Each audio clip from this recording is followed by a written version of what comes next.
Alrighty, hello everyone. Welcome back to the Games Done Quick Hotfix. My name is Hypnotics, and this is Going Places. This is the show where we go around the world looking for region-exclusive games, as well as playing the games that we would take on our travels on handheld devices. Now, last week we had. I need to remember, it's one of the Monster Hunters, Monster Hunter Freedom Unite, I believe. Rosianna did a brilliant job of that, and that was on the previous generation of Sony handheld consoles. And today we're going to be having Uncharted Golden Abyss on the Vita, courtesy of 2K3. But before we head into that, I'd just like to remind everybody that AGDQ 2023 online will be on January the 8th to the 15th. Now, all the game submissions have closed for that, but you can have a look at the publicly available submissions on the gamesdonequick.com website, and you can find out more info about what else is going on regarding volunteering stuff and that.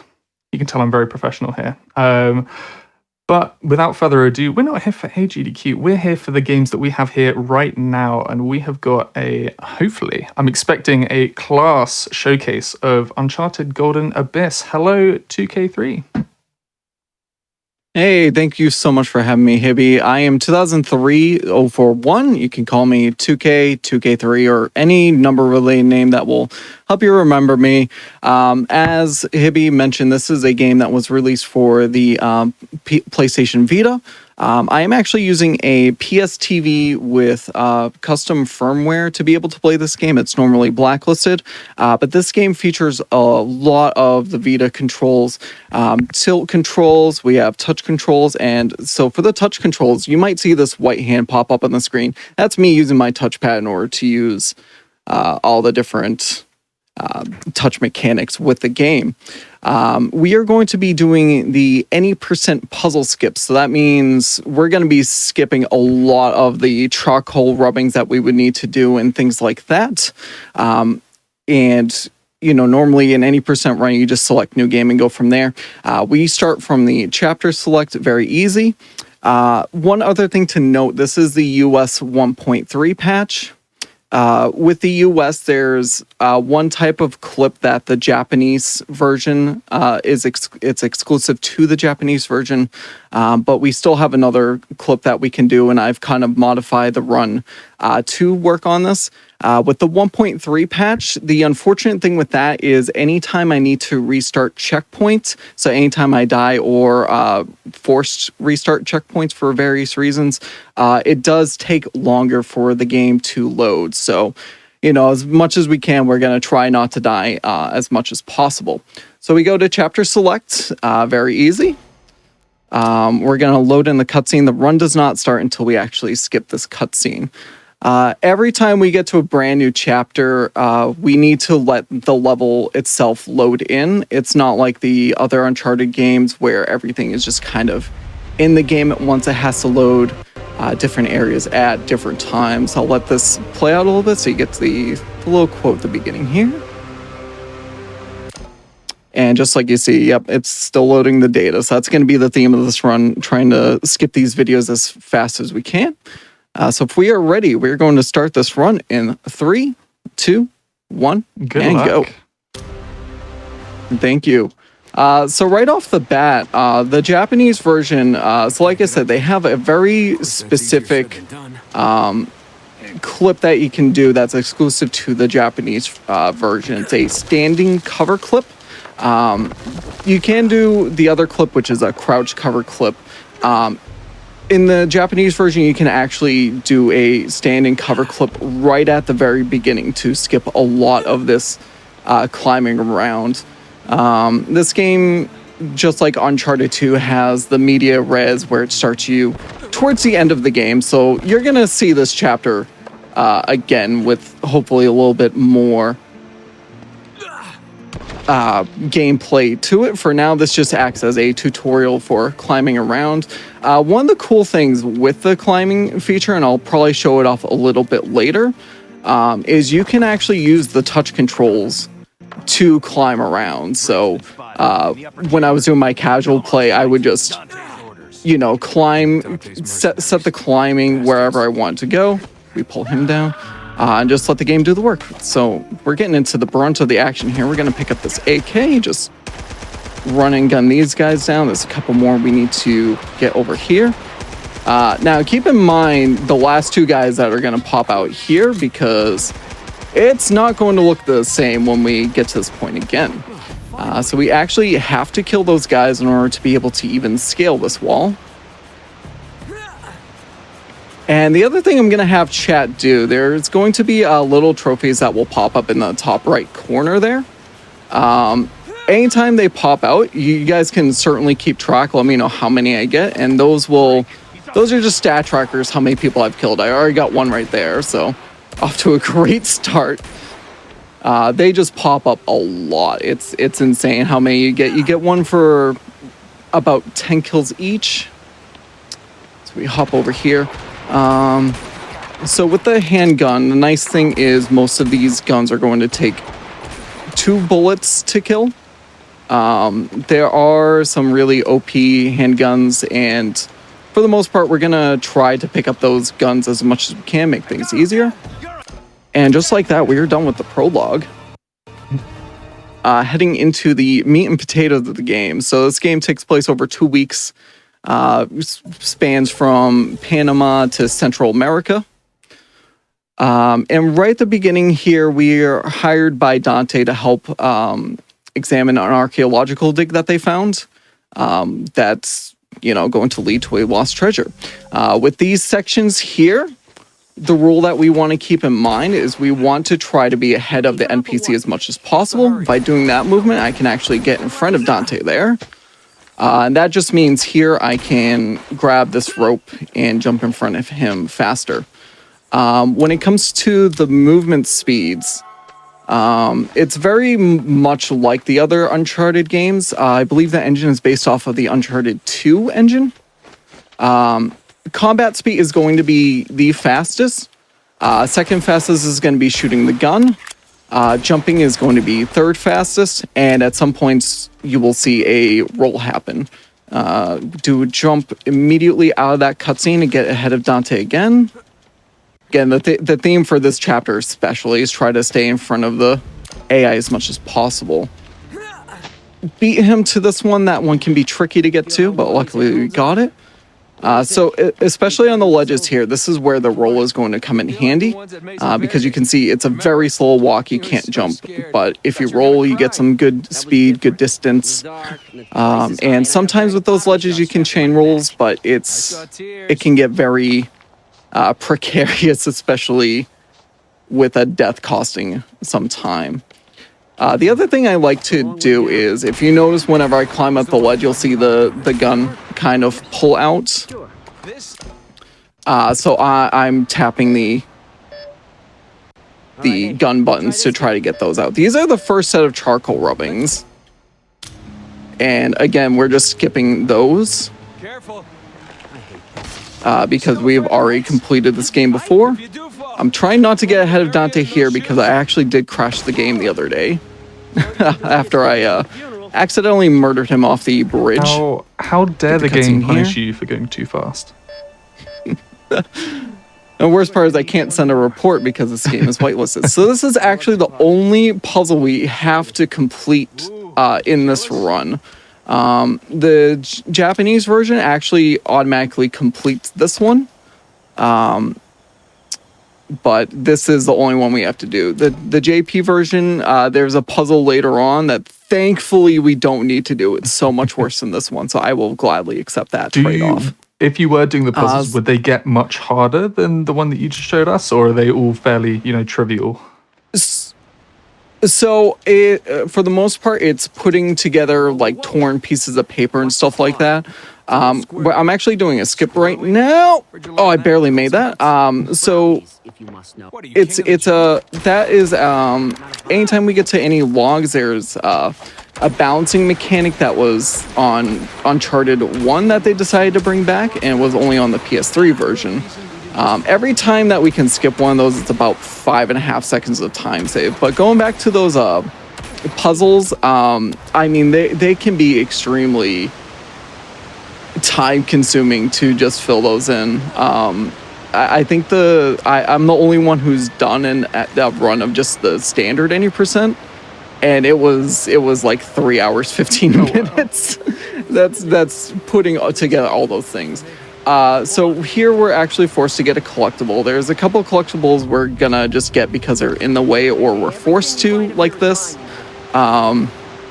This game by far has the most collectibles, and it's kind of weird when you think about it for the, a portable version of Uncharted to have that many. The most is it's 101, which is shared by multiple games. That's, all the treasures plus the one strange relic. This game has over 300 collectibles. Goodness. Wow. Between those turquoise glyphs, the various tools that we're gonna find that belong to one of the characters' dads. So here's another part. We're gonna try to get in front of Dante. We're just gonna spam the jump button. There we go, and we're ahead of him. And it's just faster because, obviously you're stuck behind the NPC. The NPC doesn't go that fast as we do. And the nice thing with these sections too, with these gaps that you need to cross, you might think it's really tough platforming. It's not. It literally just will put you right on the rock that you need to. Well, now that you've talked about the collectibles, I've got to ask the big question. 100%. Has someone have runs of that category? Does that category exist? Have people done it? There is all treasures. I have not done it, but B-Man, who is one of the top runners for the game, he's currently got the record for the Japanese for this game. No puzzles, and he's the only one to do a run with all of them. Some of them are very annoying because I've accidentally unmuted myself. Sorry about that. So, I'm not sure how much of that you talked about B-Man. There is one person. Yeah, there's one person to do that run. He's the current world record holder for the no puzzles as of this point. He also, along with Panzer Deer and Sergeant Silent, did a lot of the timing work in terms of finding out which of the balance skips you can do and whatnot. Which ones are even possible, because there's some that you can do. They're extremely tedious and they're not even worth going for. Now it's actually a very minor thing. If we go to the log, we trigger a cutscene, but by just going the way that we're supposed to go, because Dante says, oh, hey, there's another treasure up here. And the reason we go over here is because we need to learn how to use our machete. So this is the first of the QTEs that we actually get, the quick time events. Luckily, we don't have an actual timer for those, but those swipes can definitely be a bit annoying. You get the turquoise glyph there. Oh, hi.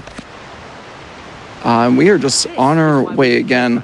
But yeah, so one of the collectibles that you can get are various pictures, and some of the pictures you need to take are right at the very end of a chapter, and so it's very easy to accidentally hit the trigger for the chapter end and not get the collectible. Here we have our first fight, and you might be wondering, well, he doesn't have any bolts in his gun. That's no worries. We're gonna just melee this guy down. And then we're going to get behind the second guy and just hopefully push him right off. There we go. And a little bit of tech here. Anytime we get from a high ledge, we're just going to roll off. That's going to allow us to drop to a lower plane without actually having a stun. Nice job. Anytime you land from a high point, you get a little bit of a stun, and it takes a second before you can walk again. In certain spots, too, it's going to prevent us from dying from jumping from too high up. Dante, being a gentleman, is always helping us with the gate here. I will say Dante is probably the second best sidekick next to Flynn from the second game. So this section here, this is where the dig site is. And in the any percent, you're turning these objects around and wiping dirt off of them to inspect them and all that, and it gets very tedious. So this, luckily with the no puzzles, we don't have to do any of that. But we meet Chase. She is basically the Elena of this game. The only difference is she does not like guns whatsoever, so you need to protect her. Now we got Guero's thugs coming after us. Guero is the main villain of this game. He's a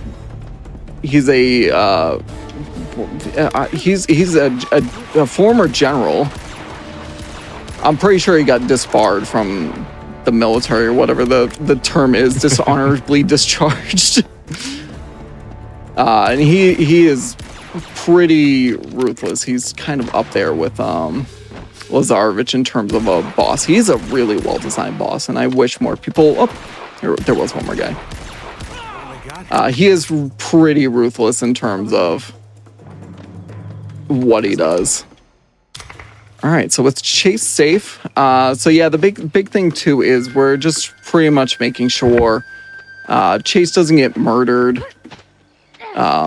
It's very unfortunate that she doesn't like guns. She just has an allergy, you know. It's fine. Understandable. You gotta look after your friends with allergies. All right, so the first couple of chapters, if you've noticed, this is the second time now that we've had to wait for more data to load. These first couple of chapters are just extremely long. Once we get to a certain point, some of the chapters are just gonna fly right on by. But this is where we really get into the firefight. So here we're just gonna hop over. We're gonna take out that guy up there. Take out you. We're gonna hop to this side of the log. Aim up here. There's going to be two more that could pop up. Oh, right. And the thing with the melee is you're wondering why I don't punch.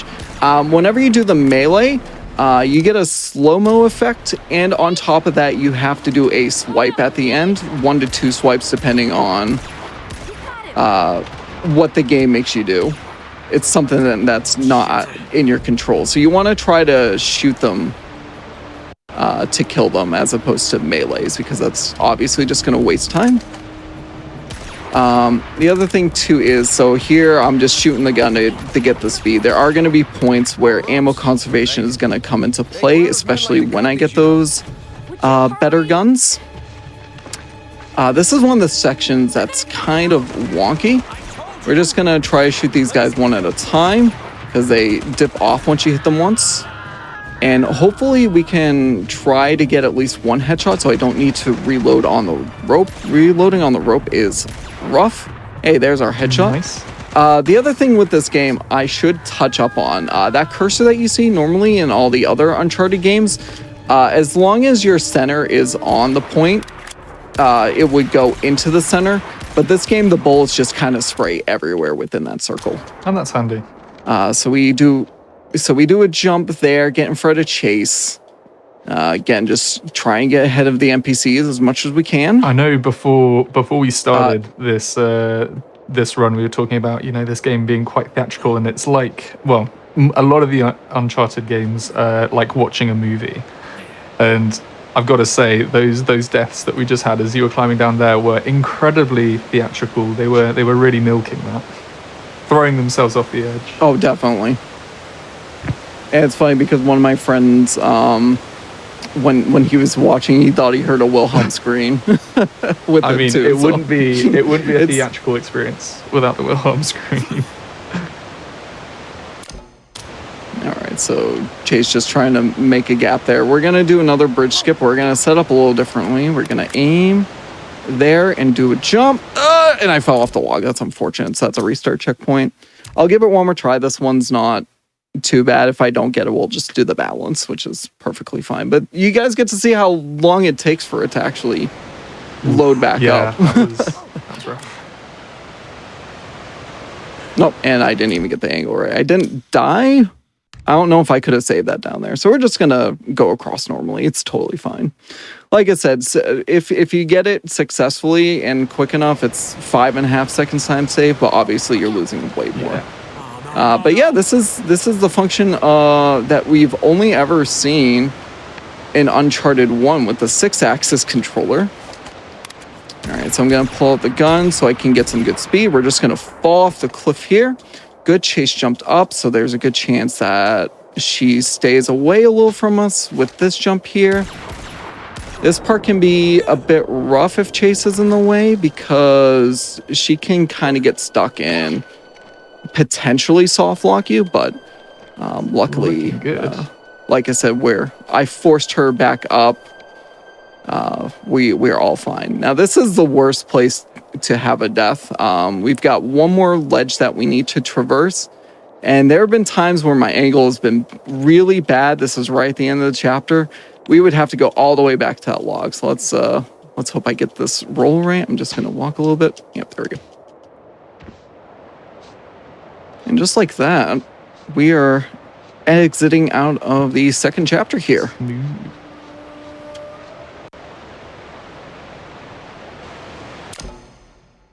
Oh man, Nicely. do we have a count in chat for the trophy number pop up so far? We're gonna have to get some fact checkers on that. We've been seeing a lot of people that are just sad that they've missed out on this game because it only ever made it onto the Vita, didn't it? Yeah, and this is one of the games. I know they just did a remaster for 4 and Lost Legacy. I really wish that this game more so had a release, a remaster of some kind for PS4, PS5, because this is a really good Uncharted game. I definitely would recommend watching a... Oh, hi, skip that, please.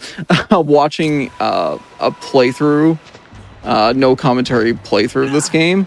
If you really enjoy the Uncharted games, this game is such a good storyline, in my opinion. It also looks gorgeous. Yeah, it's funny. It's I mean, they definitely, with it being, with it not working on the PS TV natively, it still looks pretty good for being stretched out. And like I said, so this was actually made by Bend under the supervision of Naughty Dog. So it wasn't even Naughty Dog that actually made this game. So they did an amazing job with this. There was rumors that they were working on a Sully prequel, but unfortunately Naughty Dog got a little too much in the way, so we're never going to get that now, it seems. Alright, so just hopping to the left here. Oh, I can show off the, yeah, see those ledges going? That's how you can tell Nate to go to X place to climb and whatnot. And like I said, it's very comfy during the casual play, especially when you have really long climbing sequences. You don't have to hold a direction. You don't need to mash a button. But when you do the climbs for the speedrun, there are certain angles you can hold the stick. So you can make jumps and gaps that are, out of the scope of just using that touch functionality. With those climbing sequences, do you get penalized for spending too much time on a ledge? I imagine the stamina would sort of run out after a little bit? There actually is no stamina, which is a very nice thing. It's interesting though.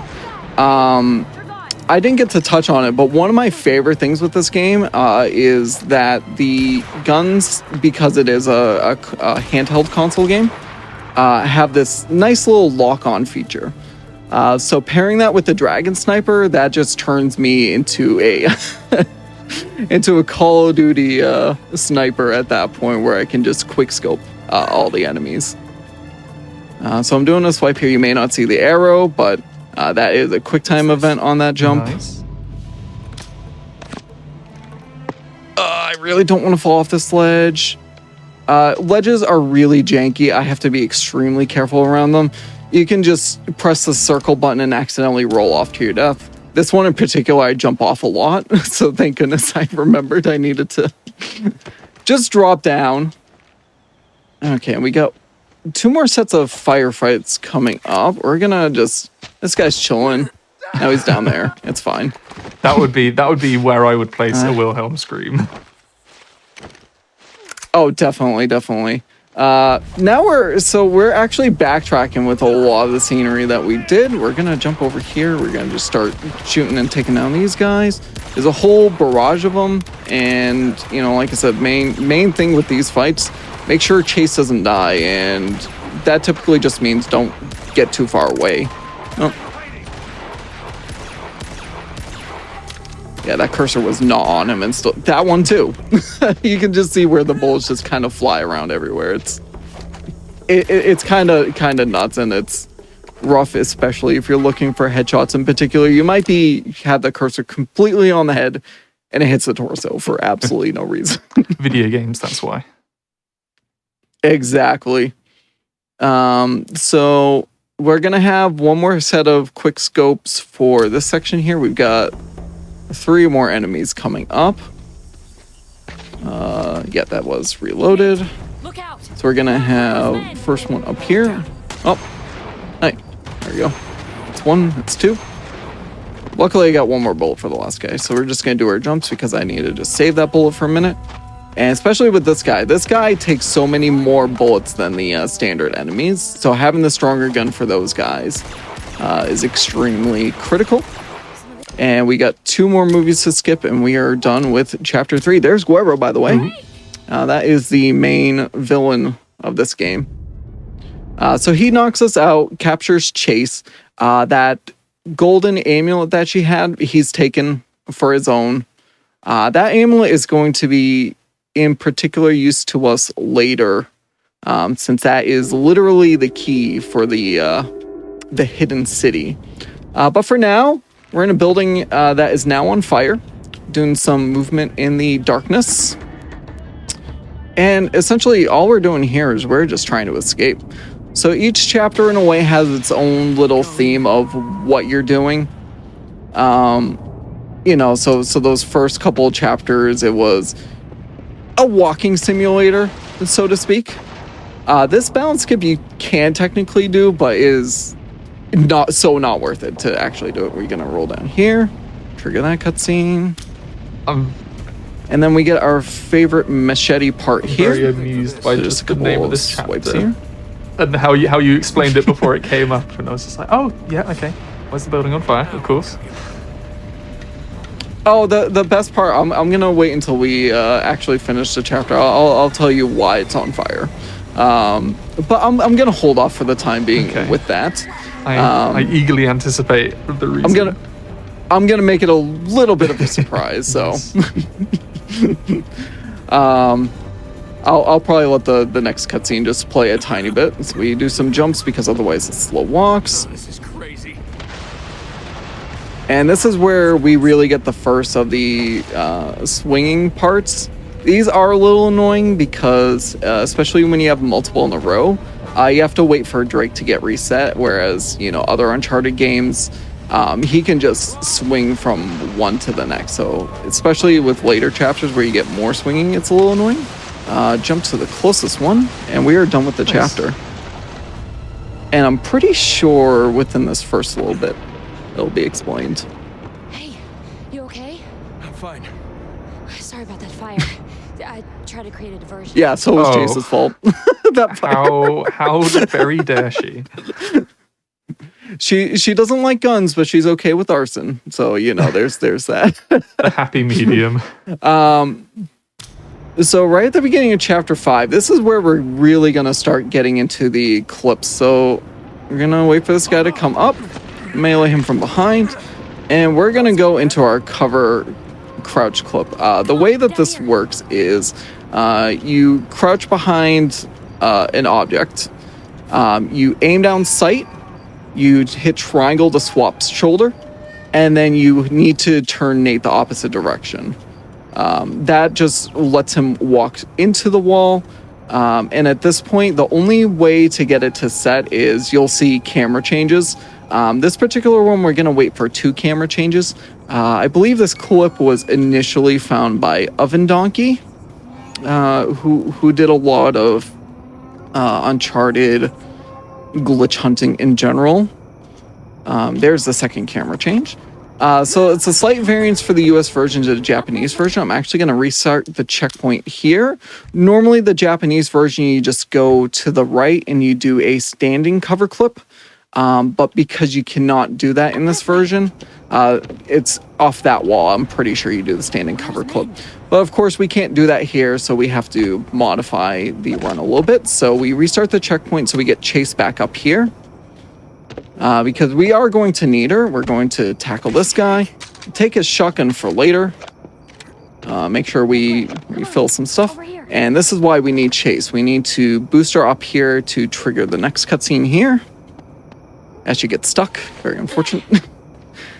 Now this cutscene's a little weird. We actually have to wait until the tire changes camera angle right there in order to be able to skip that movie. Oh. It's one of the few times where you have to wait in order to skip movie. But that's easily one of the weirder ones.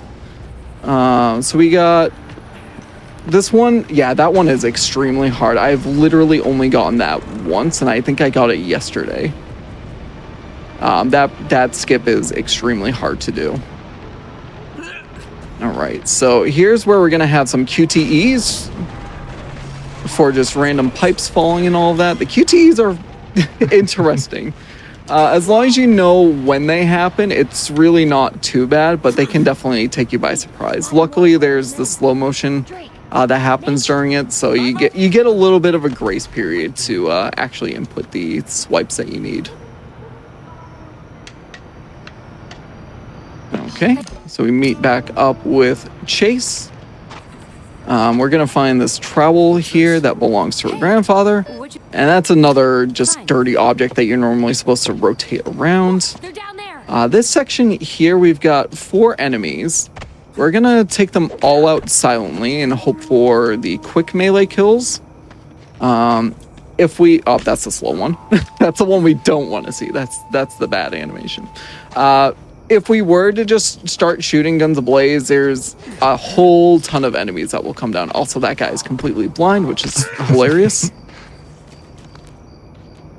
I always laugh with that guy. So with the melee attacks, are those just like is it random which one he ends up doing, or is it a distance type of thing? I think it's tied into distance plus randomness. I haven't fully figured it out.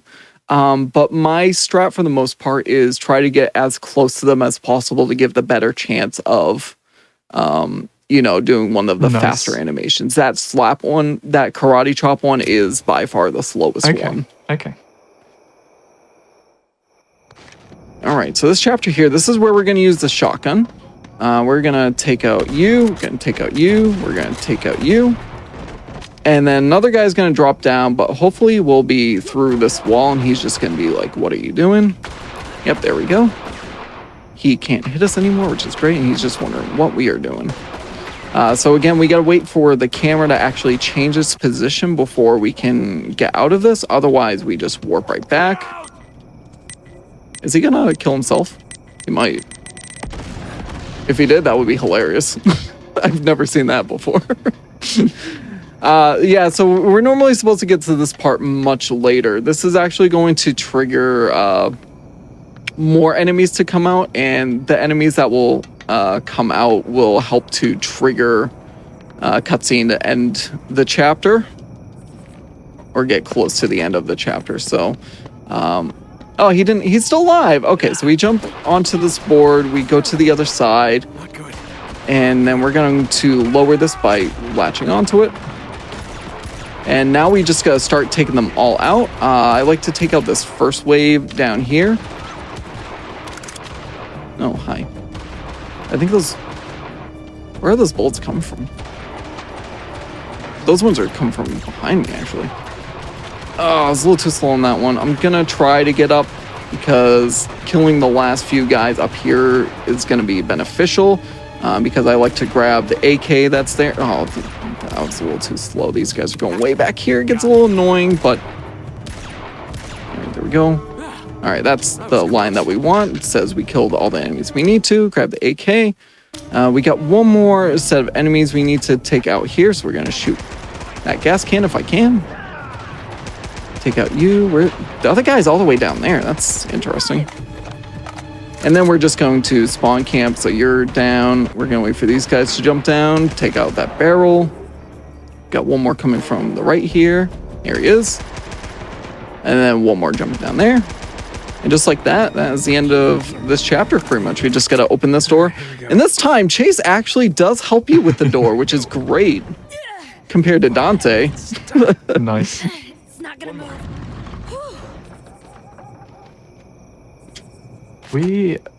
All right, so this we had somebody wondering whether this is, you know, canon to the series, whether it plays a part in the storyline. So this is canon. This is a prequel game. The nice thing with this game is it kind of shows Drake's motivations, how it changed, you know, from the beginning of the story to the end, and kind of shaped how he sees treasure hunting in general. So this actually is canon compared to, you know, the movie, which that's 100% not canon. We shoot that guy, we get the West. This is the one-shot gun, the one-shot handgun. So we're going to be using this a lot in this chapter. Pick up that gun. And then we just wait here because, you know, we just got to wait for Chase to get over here.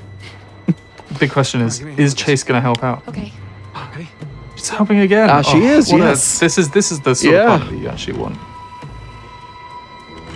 Yeah, unfortunately, it's half and half because it would be even nicer if she does pick up a gun. Because then we don't have to basically do an escort mission the whole game. Two more guys here. Just easy takedown here. Nice thing is they've got Wes's as well, so we can just reload our ammo. Look at that glitchy Drake on top of the body. So now we get to do some climbing around. And hi, please. The banter in this game is really top notch, though. Like I do have to say, Ben really did their homework working with Naughty Dog to get the characters just right and all of that. Nice. Jump over this pipe, we get another quick time event. Oh, thank God. Signboard, jump around. Nope. And the thing is, if you don't wait for the lean, that's going to happen a lot, where he just climbs back and forth over the signboard, which is very unfortunate. I'm going to drop down. I'm actually going to shoot you. And wow, that cursor is way off, but... Okay, I'm going to go for this one. This one can be a bit... Nope, I didn't even get the jump. So the way that the balance skips work, you could kind of see it on that log in the middle, where it kind of bends down. Essentially, all we're doing for the balance skips is we're trying to jump over the trigger and not set it off. That one's a really good spot to really see the seam of it. Tilt the controller, because sometimes if I just try to do a proper angle with my joystick, he likes to jump down and the camera changes and it's very annoying. So now, Chase, we need to get her up the elevator. It's stuck. So we're a counterweight. Of course. Just like Uncharted 3, basically, with this point. But nice thing is, once we get to the top, that is going to be the end of the chapter. Clear. I put the brake on. There we go. Jump back up. And again, this is... Gotta just wait for him to turn, or else he's gonna climb down, and that's very annoying. Just watching this run is making my upper body, like, stress out, because this... All these games. This, like... he must be jacked. You would think that, but I mean, he does have buffness, but he's been doing this since he was a kid, where he's been climbing around buildings and all that. Uncharted 3 and 4 both have a look at his younger self. All right, so this chapter here, we start off with that roll. He really likes to lock onto the left side. And it doesn't matter if we're in front of Chase there, because we gotta fall down this pit anyways.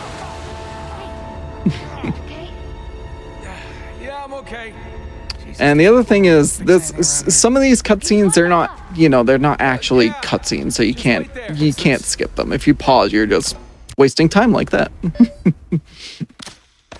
All right, so we found another one of her grandfather's tools. She is really just on the hunt for her grandfather, who was an archaeologist looking for this treasure. So this section here, it's very interesting. There's two ways you can go about it. You can take all these guys out by stealth or shoot them. If you take them all out by stealth, there's going to be a door that opens after I kill this last guy. If I kill this last guy. Right. There we go. If you don't get that door open, if you take them all out by stealth, if you're going for all the treasures, there is a treasure in there that you cannot access. Which is very interesting in my opinion. We're gonna pick up those grenades before that cutscene, because from here, this is where the fun is going to happen. This is probably one of the most fun parts, because we're just gonna launch grenades at all these guys. We're gonna aim down sight and just tap the grenade button. Watch these grenades fly. Watch these guys die. We're just gonna. As long as you know the two main points that they spawn, there's going to be guys from that side. There's going to be guys on top of the build. There's only two guys on top of that build. Majority come from that way. There's the other one. Just, hopefully, I don't know if that went too far or not. We'll just throw another one. Yeah, the cool thing is where we're right next to an ammo box, it doesn't really matter. We get the piece of cake, which means we are done with that. I'm just going to re-grab that ammo. She's going to throw the rope down to us. Very short amount of gameplay before we get another cutscene here, and there's actually two cutscenes. And then of course we have to protect her, so we gotta do this fight, and we get the one swipe, so that's very nice. Some of those kills it takes 2 swipes on the melee, so we got lucky with that force melee to only have the 1 swipe. So this chapter here, this is chapter 9 that we're on. This is the point that we are supposed to get Chase's amulet back that was locked in Guerrero's office. This chapter is insanely broken in how we do this in speedruns. Also, that was a very interesting glitch that the camera did for a second. So we still got the West, which is going to be beneficial right at the start here. We're going to take out these first few guys here. So normally with the clip you do, it's a standing cover clip. But I figured out a way to get it to work with the crouching cover clip. When I get to the room, I can explain it a bit better. We kill that guy. And it's going to be in this room up here is where it's going to happen. We're going to kill, hopefully, this guy on the other side of the wall. There we go. Nice, free, and easy. Take out the shotgunner. So what we're doing here, we need to keep the guy with the green hat alive.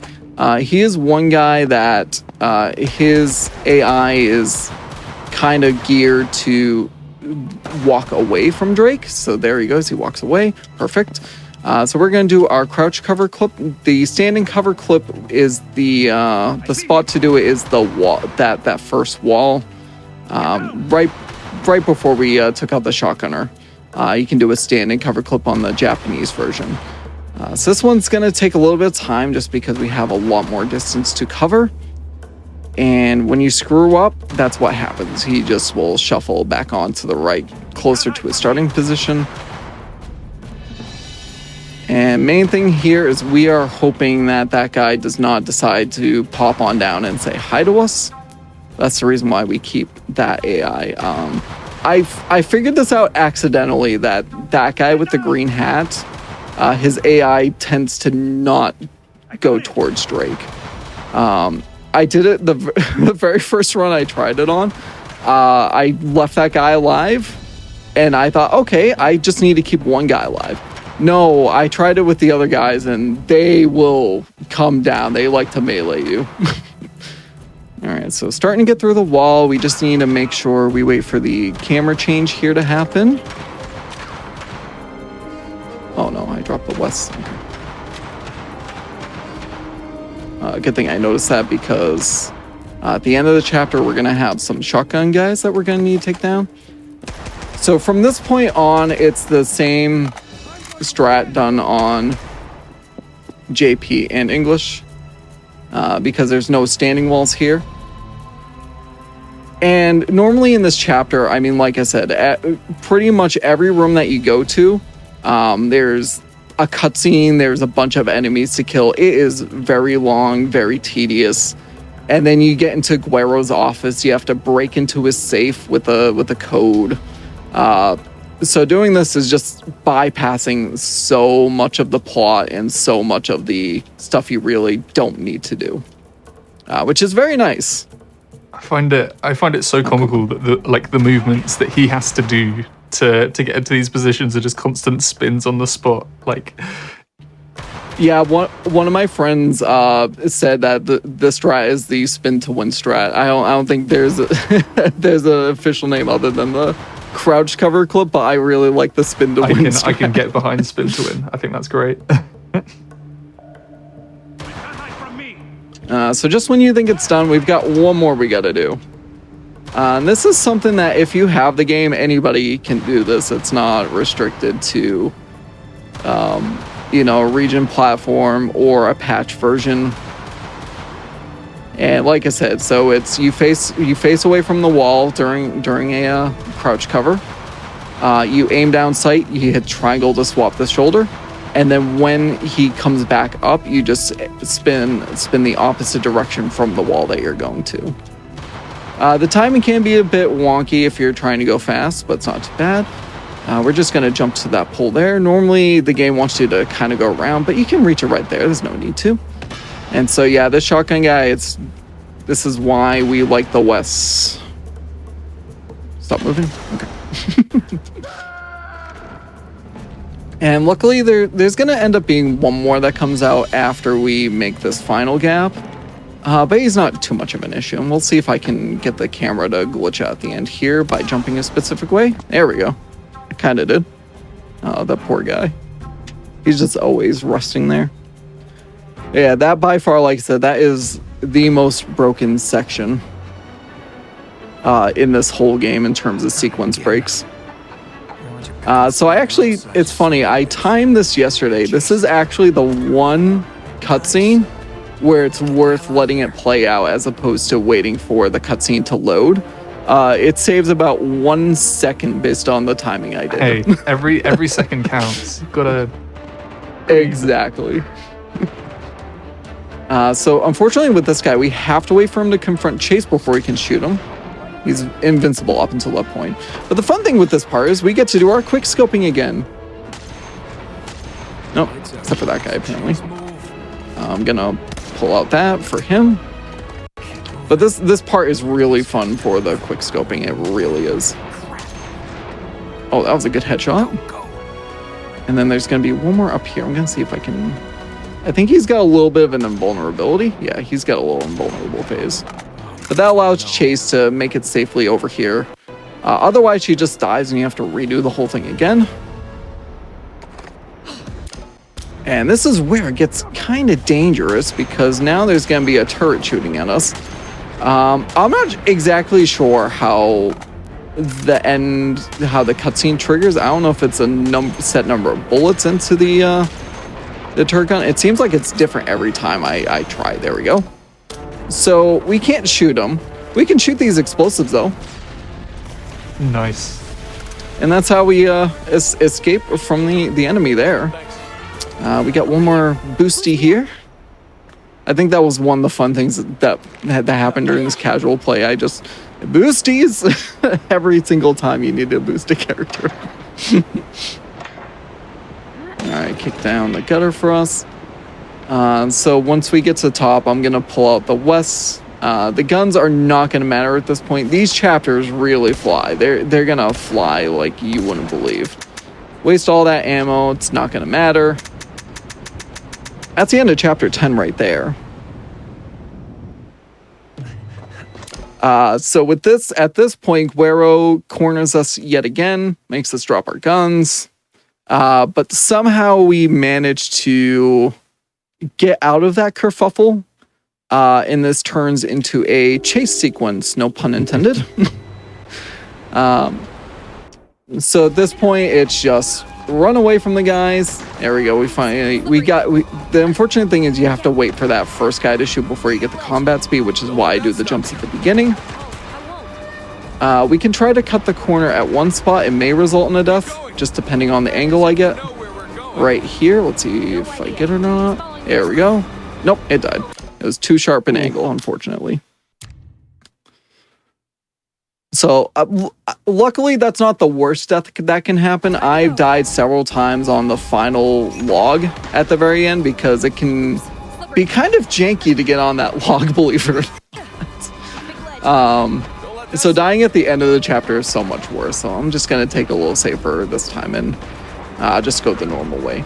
The one thing with this part is if you get a little bit too far ahead of Chase, though, one of the enemies that you have to melee, you end up doing a full attack sequence, which is very unfortunate. It's this guy in particular. But luckily with her close by, you just get the one-shot kill with the melee, which I kind of wish happened more often, but you know, it's fine. We've got one more guy to shove off. There we go. And then this log has wrecked a few runs, not gonna lie. But just like that, we're already done with chapter 11. You made it look easy. You could totally say, oh yeah, easiest log in the game. No worries. Oh no, that's gonna be coming up very shortly. Like I said, these chapters are extremely short. So this is where we get the tilt controls. This is exclusive tilt controls. This mudslide, you have to avoid these rocks by tilting left and right. During an all treasures run, as I hit a rock.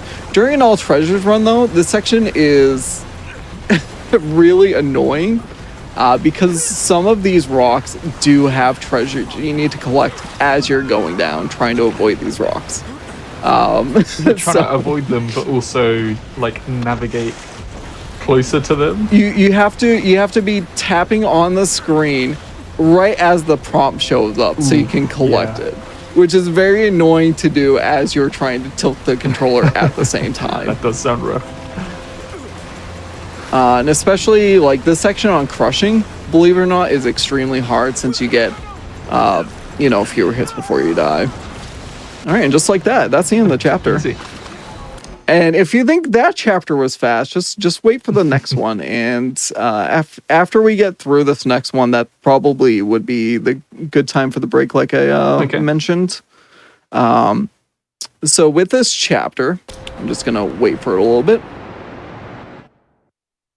This is all an exposition and treasure collecting chapter. This is just setting up plot in Perez's office. And by the way, this is the one time the PS Vita camera is used. That's the one time it's ever used. And that's part of the reason why it's a blacklisted game. So here we're just waiting for certain cues for them to say before we can skip the movie.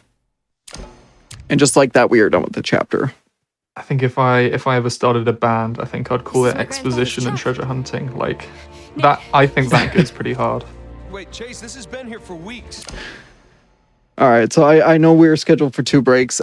This is gonna lead into a whole nother part. So if we want to take a break, this might be a good time for a stretch break here. Yes, we will. Yeah, we'll decide to have a break there. Everybody, we are gonna have just a quick break, quick wellness break. So this gives everybody a chance to get up, have a stretch, stay hydrated, and yeah, make sure that you're comfortable for the rest of this run. It's good to take care of yourselves as well as enjoy the games that are on show. I'm thoroughly enjoying this so far.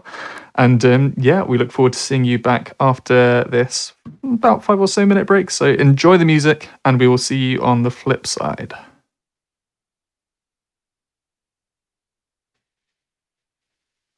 Welcome back, everybody. I hope you've enjoyed having just a little step away from the computer and a little bit of a stretch, and make sure that you're staying hydrated as well. We are back with Going Places. This is the Games Done Quick hotfix that looks at games from around the world, as well as the games that we take around the world. So region exclusives and handheld game speedruns. Before we go back into this very good Uncharted run, I'd just like to remind you, it is spooky season. It is October, and Fright for Towels is going to be happening. This is a one-day event on October the 23rd to celebrate spooky season with dark, scary, or horror-themed speedruns from the Frame for Towels community. If you use !Fright in the Twitch chat, you can see the schedule. And then on October the 31st, we have a Halloween Spooktacular hosted by Ecdysis and Smooth Operative. You should definitely check all of those out. But Again, we're here for the adventures. We're not here for the spookiness. Although who knows, maybe this game might turn spooky later on. But we are back with 2K3 with some more Uncharted. Take it away.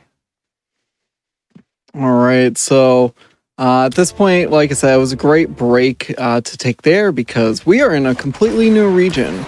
At this point, we are following Hey, through here. Come on. really close in Perez's footsteps, Chase's grandfather.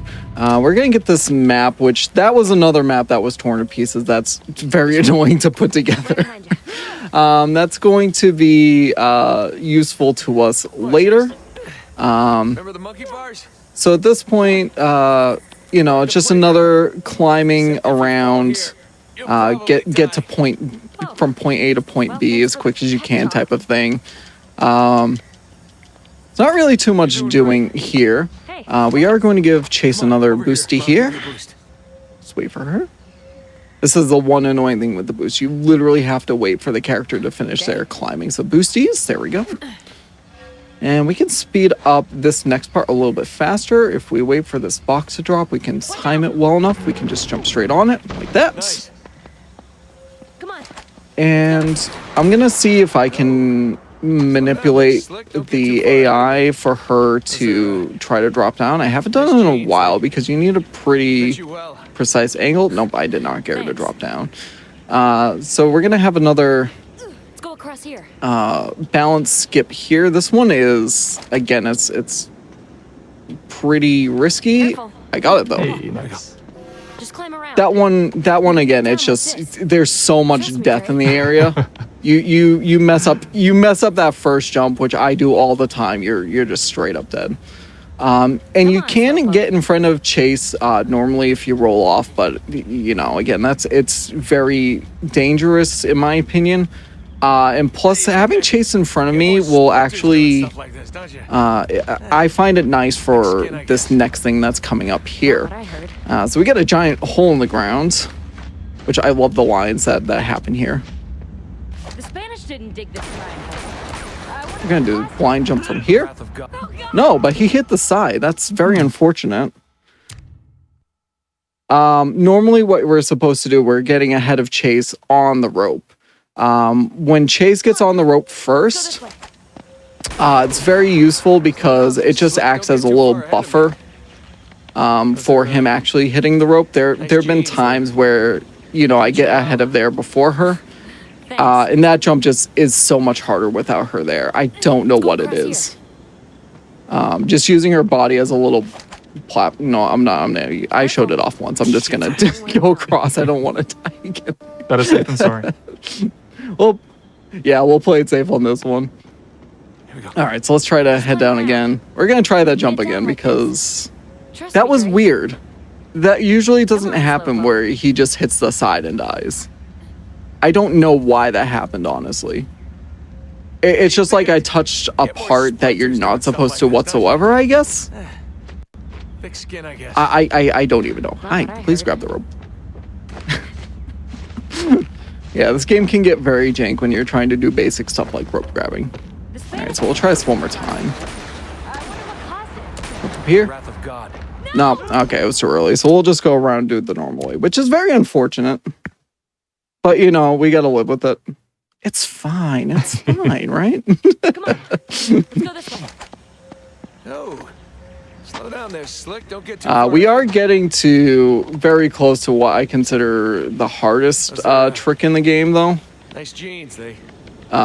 This is definitely not it. It's the next chapter that's got that trick going. So that will be one I actually go for a handful of times. So we're just gonna Careful. bounce again. Yep. Way down. Even though you told us careful, it doesn't matter. We still get a balance. Oh wow, that was really rocking back and forth that time. It's funny because those bounces too.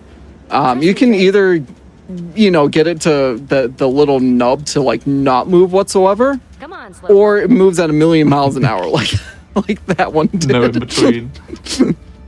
Hey, you think I? There are occasions where you can get it to kind of settle down, but it's very rare at that Become point. ungovernable. I heard. All right, so we're just gonna Spanish didn't dig take this our time. time. We're gonna follow Chase. Unfortunate. Womp womp. No, just kidding. Just make sure I don't roll off the edge here, because that death would be. I don't even know what I'm doing at that point. It's better than a greasy chain. But this is why getting ahead of the NPC is so much better. I mean, you can see how slow she goes compared to us being able to just slide down the rope. So long as Guerrero's thugs aren't cutting him. Hey, don't jinx us. And we have to do the slow walk.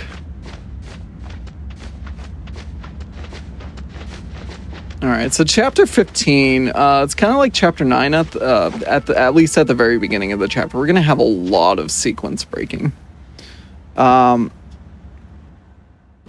So normally, you know, we're trying to find a way into that door. That door won't move. There's a whole nother door that's just covered with bricks. We'll see plenty of more of those ones, so you guys won't miss anything. You'll see how it works. You bang that 3 times. You're supposed to climb up a tube, get up to a door area. We're just gonna bypass all that to get Chase up to the top. Well, first, that was a mud-covered badge from Perez. So what we're actually gonna do, we're gonna line up here. Line up here so Drake is kind of halfway off. And try to grab the stairs that we're not supposed to climb. There we go. There it is.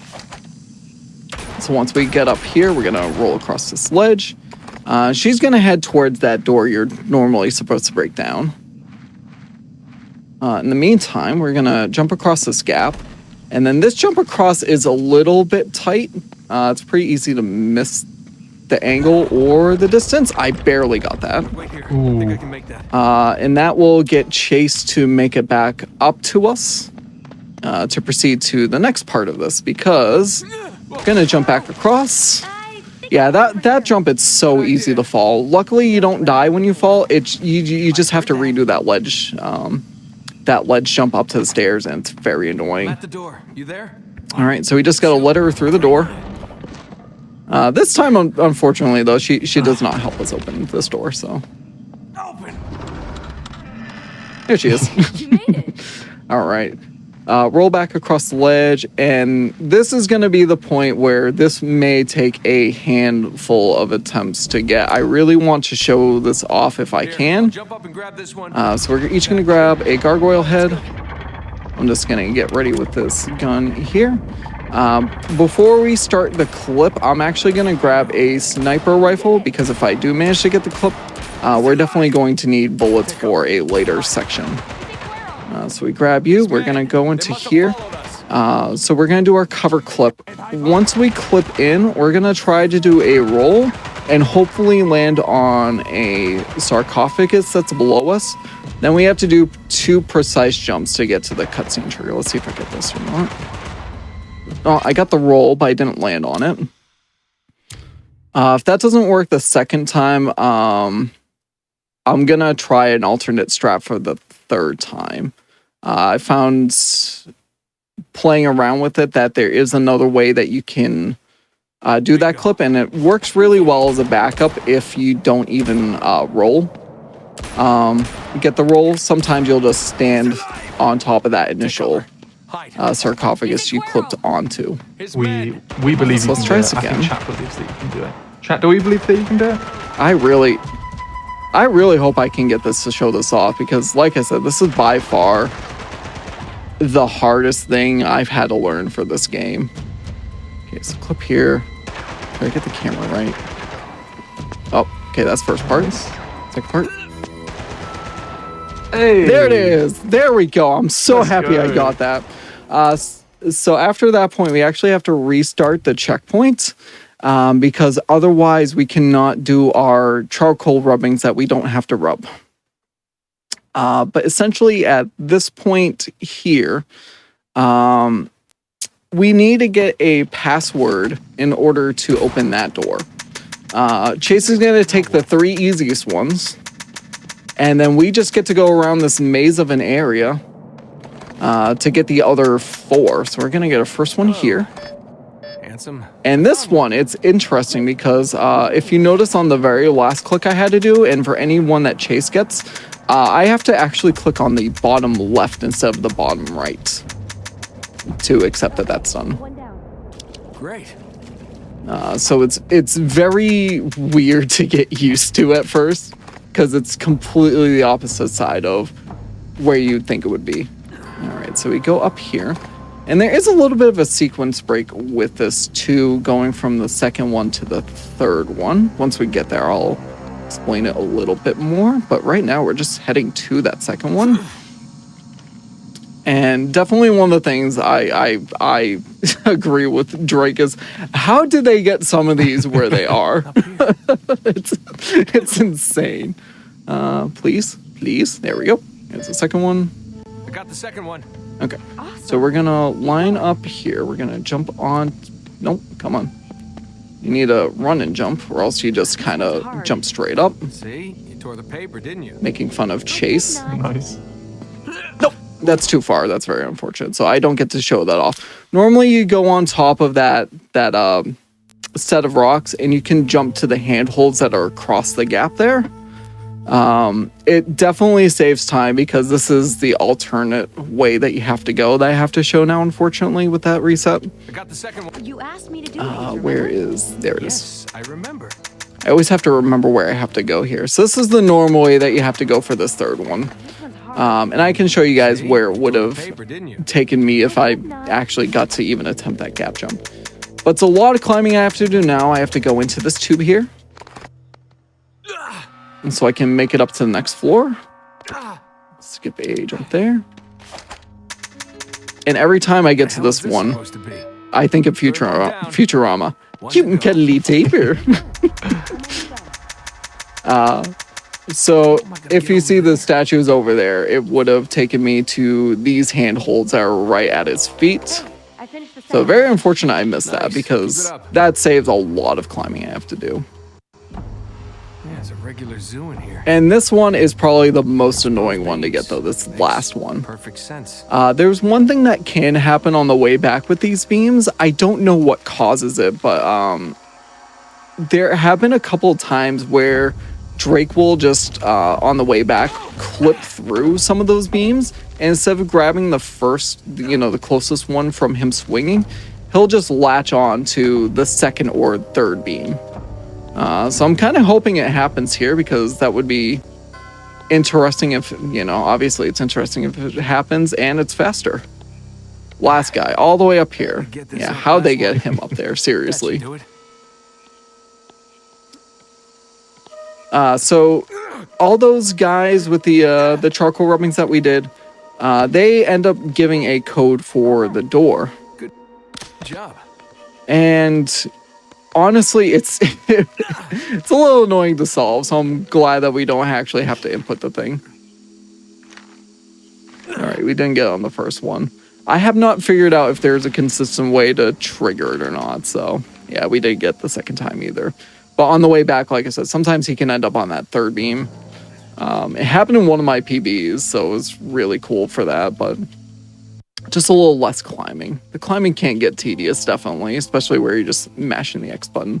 That's why I like is that the casual playthrough was so nice to be able to just, oh yeah, touch down here, that's where you're going, and he just slow climbs everywhere, and you can just Chase, take your hands off the controller, put it down. Chase, over here. All right, so now we bothered Chase enough to get So over we here. can line up the symbols we got from the Hey, look at that, the code solved itself. All right, and so remember that door I mentioned that we didn't have to break down? The door's moving. Yeah, this is what it looks like. It's just a bunch of stones blocking a door. The one that we skipped with Chase, you actually need to do the swipe 3 times in order for them to break it down. All right, just like that, we are done with chapter 15. All right. Nice, making good progress. We are getting closer and closer to possibly finding Perez, since he was on the trail for the Sword of Stephen is what we're after right now. The Sword of Stephen is going to let us know where the treasure is fully hidden at this point. We are only at location number 2 that we need to be. For those that are interested in the actual story of this game. So this has probably one of the coolest puzzles in the game, the Chamber of the Seven Fathers. Denise, I gotta wait for her to say that, and then this one I can skip immediately. So with this puzzle, you have the seven fathers. Each one has a different gold item to represent where on the board you need to place them. Nate, up here. And essentially, you need one in each row or column. Lines up with a couple of the different tiles. Funny thing is, my casual play, I actually found a second correct solution for the puzzle, but it doesn't work. There's only one technically correct solution according to the game. Careful. All right, so we get 3 movies we have to skip here. Fancy. And unfortunately, Chase is down there first because... there's Perez. He's deceased. That's very unfortunate. The one thing that's very weird about this area, though, in that room is a photo you need to take for a collectible. Perez was so close. And you're doing it while Chase is mourning her dead grandfather. Oh my gosh. So bad. It's so See what you got, Steve. I felt so bad when I had to do it initially. But the thing is, so with Perez, he actually had terminal cancer, so he knew he was going to pass away anyway. So he was just trying to get as far as he could to the treasure. So this is the one that's going to make one of the bigger puzzles. We need to do. Well, we were normally supposed to do 6 different charcoal rubbings of 3 map pieces each. And this will come into play later. So once we do that, It's quite an impressive sword. there we go. It's such a cool looking sword. It really is. So all those different tile pieces, those are going to show where our next destination is. Let's go see what. Okay. I'd listen to him, babe. Wait for the babe, and then we can skip this one immediately. So Dante is working with Guerrero. He actually gets betrayed by Guerrero right in that particular moment. Steady Nope, now. that guy did not want to cooperate.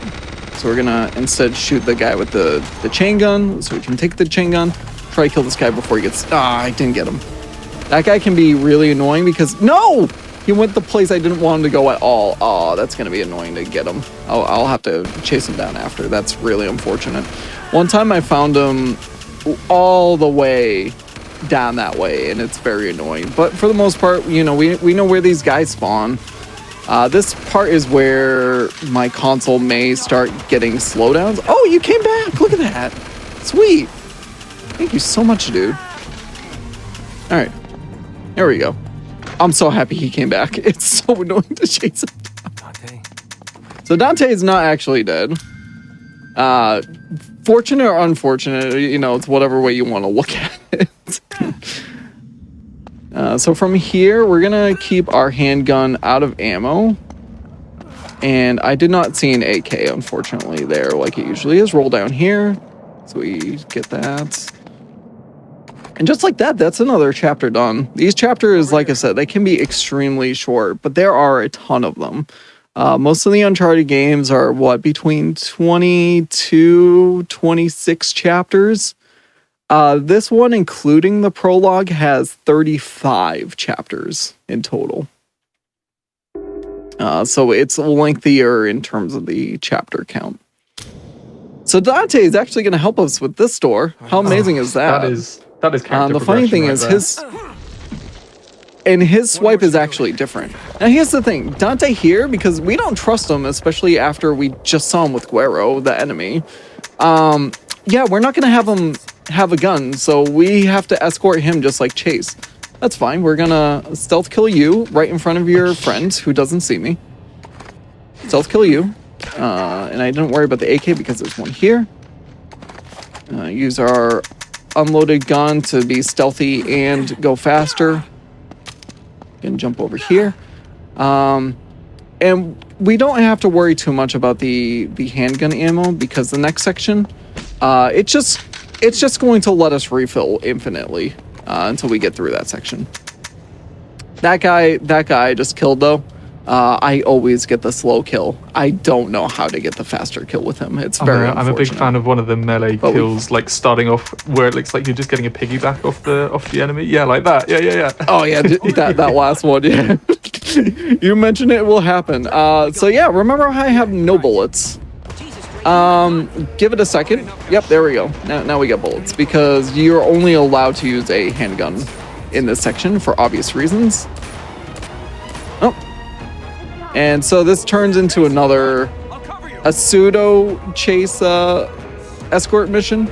We just have to make sure she doesn't get shot and died from these guys. So we're just gonna try to progress over to different points to shoot these guys.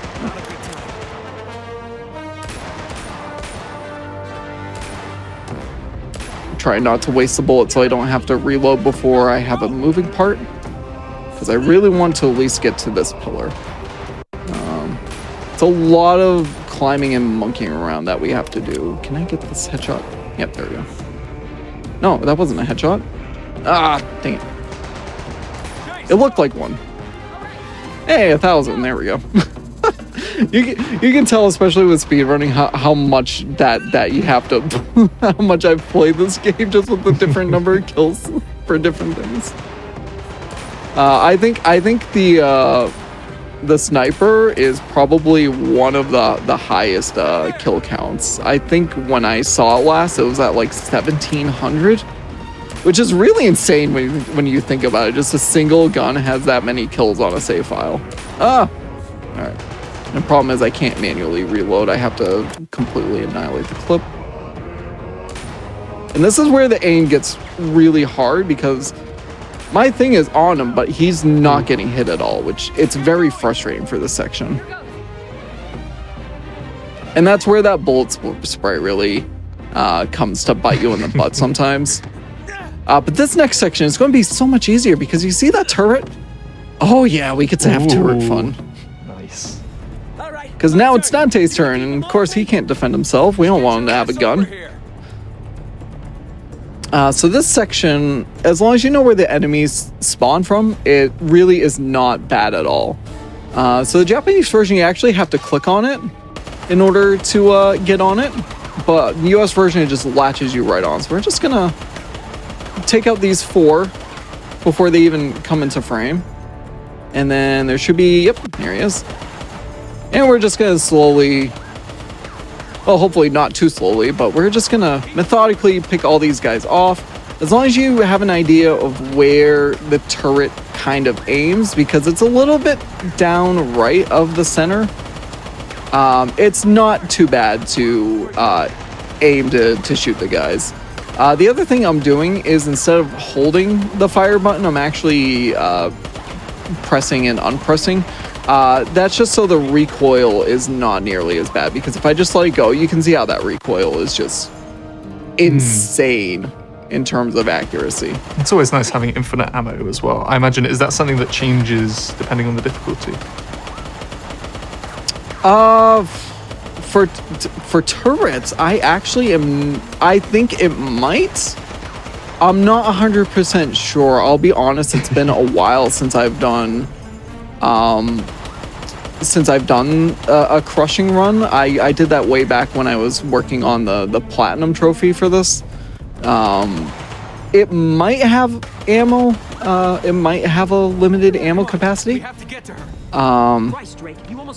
But you know, again, if you burst fire, you know where it's aiming. It's not too bad of a thing.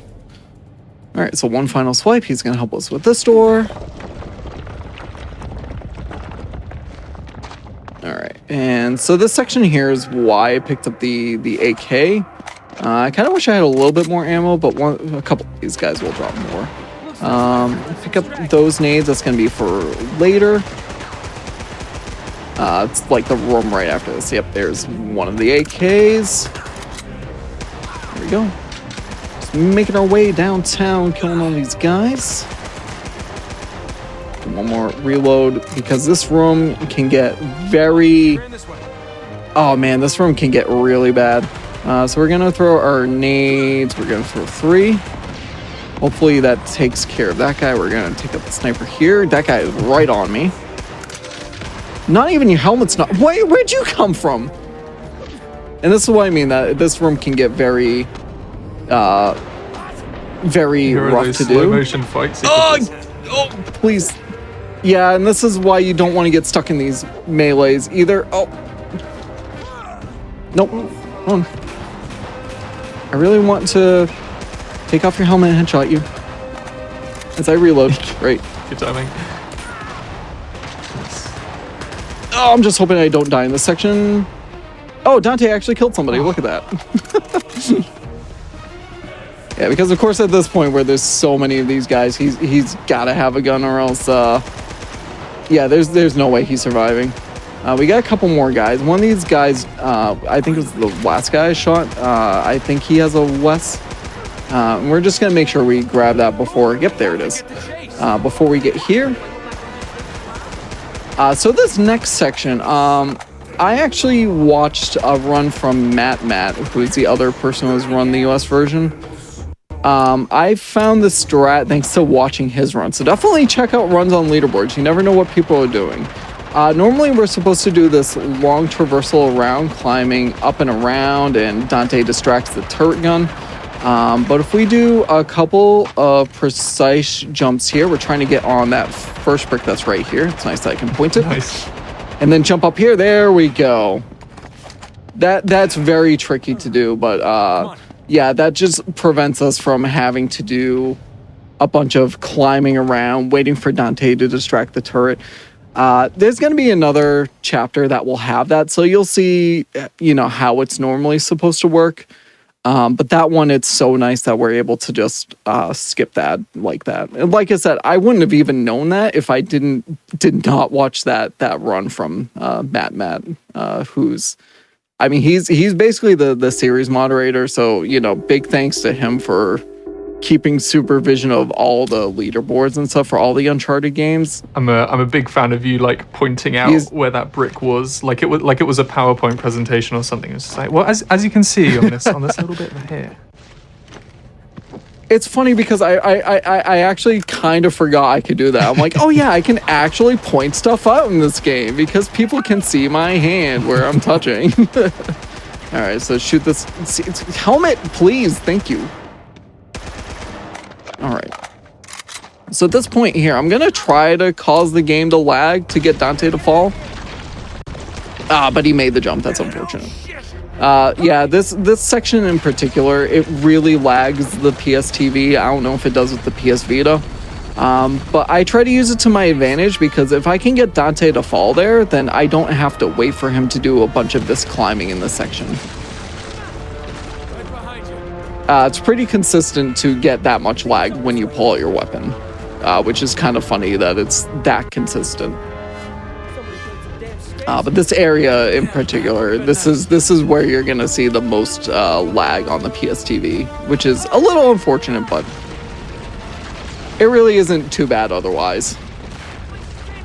All right, so we get the camera change. Yeah, so this is just, you know, typical escape sequence. The enemy decided, oh yeah, if we can't get the treasure, we're just gonna blow everything up. You know, it's just the typical evil guy trope, no fun right? allowed. Come on. We gotta find Chase. All right, let's see if I can time this so we shimmy at the same time. I might not get it. Oh, there we go. Synchronized shimmy. All right, so the West is gonna come in handy coming up here too, because as we continue our climb up, and I should have reloaded before, but there's gonna be guys that are in these windows trying to shoot at us. Luckily, there's only 3, but it's still very annoying, and especially if you have a weaker handgun, you have to shoot them twice typically. This part is much more lenient with headshots, I will say. I was about to say, like, you've been nailing them. Well, with the West, like I said, with the West, it's very useful to have because it's a one-shot kill for the majority of enemies, which is very great. Nice. The nice thing is we'll get more West ammo with the start of this chapter here. They just give you a West because they know this next bit is rough. We're still escaping, by the way. It's just we're going from the underground to above ground, which is why it's got to load more data. I do have to say I really like how this game reuses the different scenery and whatnot, because a lot of games it's you're just kind of you go on one path and then you just go a completely different way.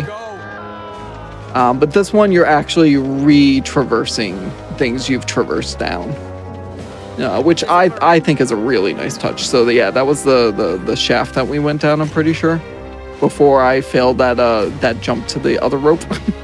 Why is everything so damn high? All right, so there's gonna be two guys to the left. I'm just gonna wait till I get all the way up top. They're shooting at us. Get you there. Oh, hi. Ugh, the aim is so annoying in this game sometimes. All right, we're gonna try to shoot this guy before. Oh wow, that rocket always looks like it's gonna just nail you right in the face. All right, so then we get another chain gunner here. This one we're gonna go for the head. That's the quickest way. Well, that actually worked. There we go.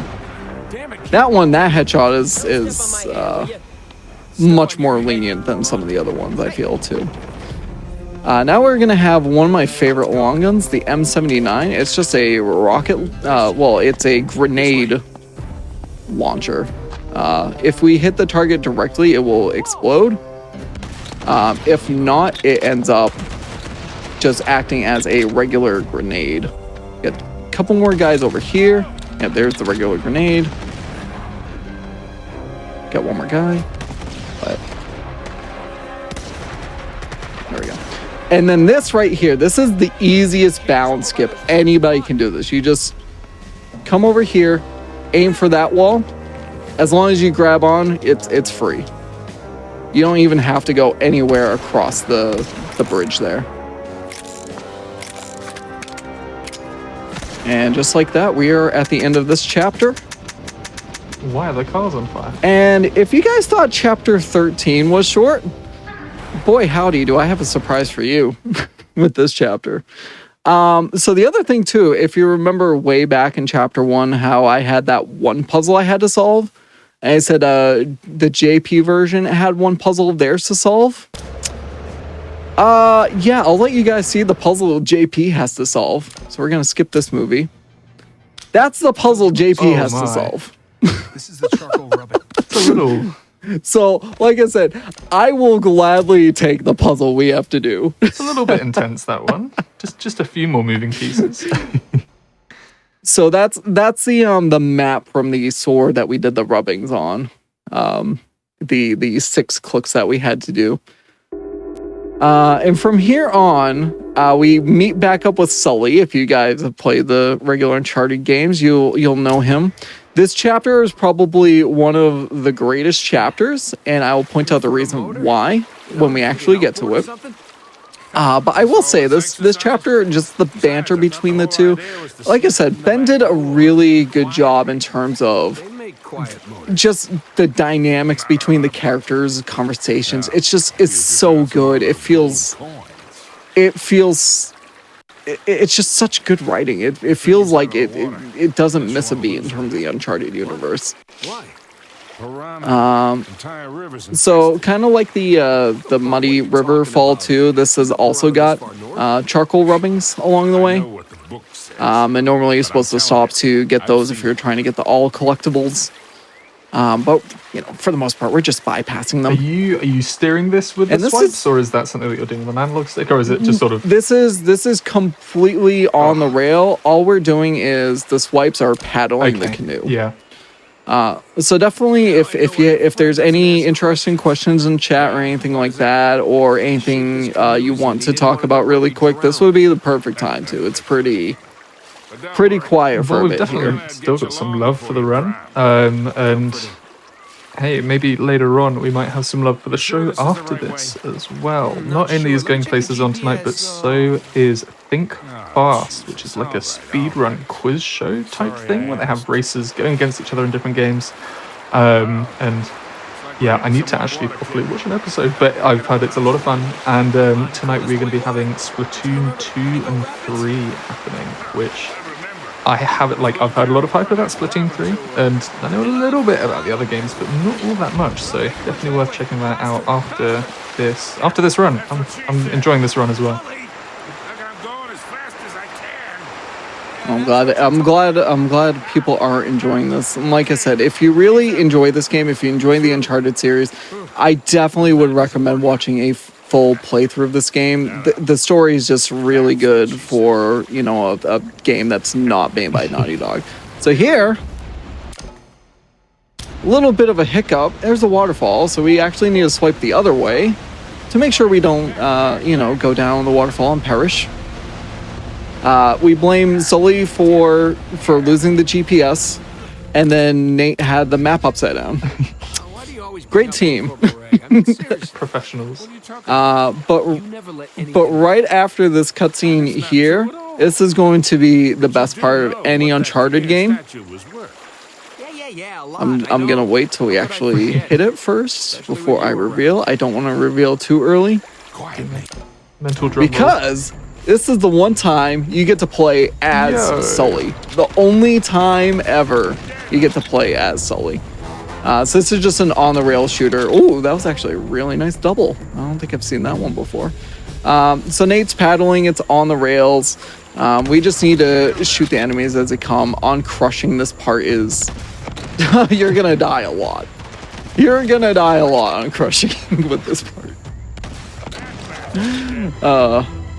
But yeah, this part is just really fun in general if you're on the easier difficulties.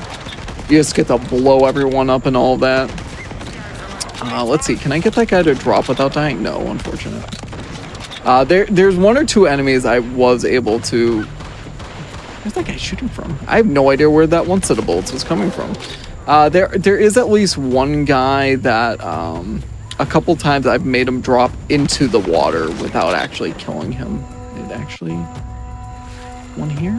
Oh, I didn't get the shot through, unfortunate. Let's see if I can show it off though. Kind of tricky to get. I'm not getting it. It's fine. We'll just kill him. That's one of the ones that can fall off and just keep shooting you from the water. In the, you know, the piranha infested water.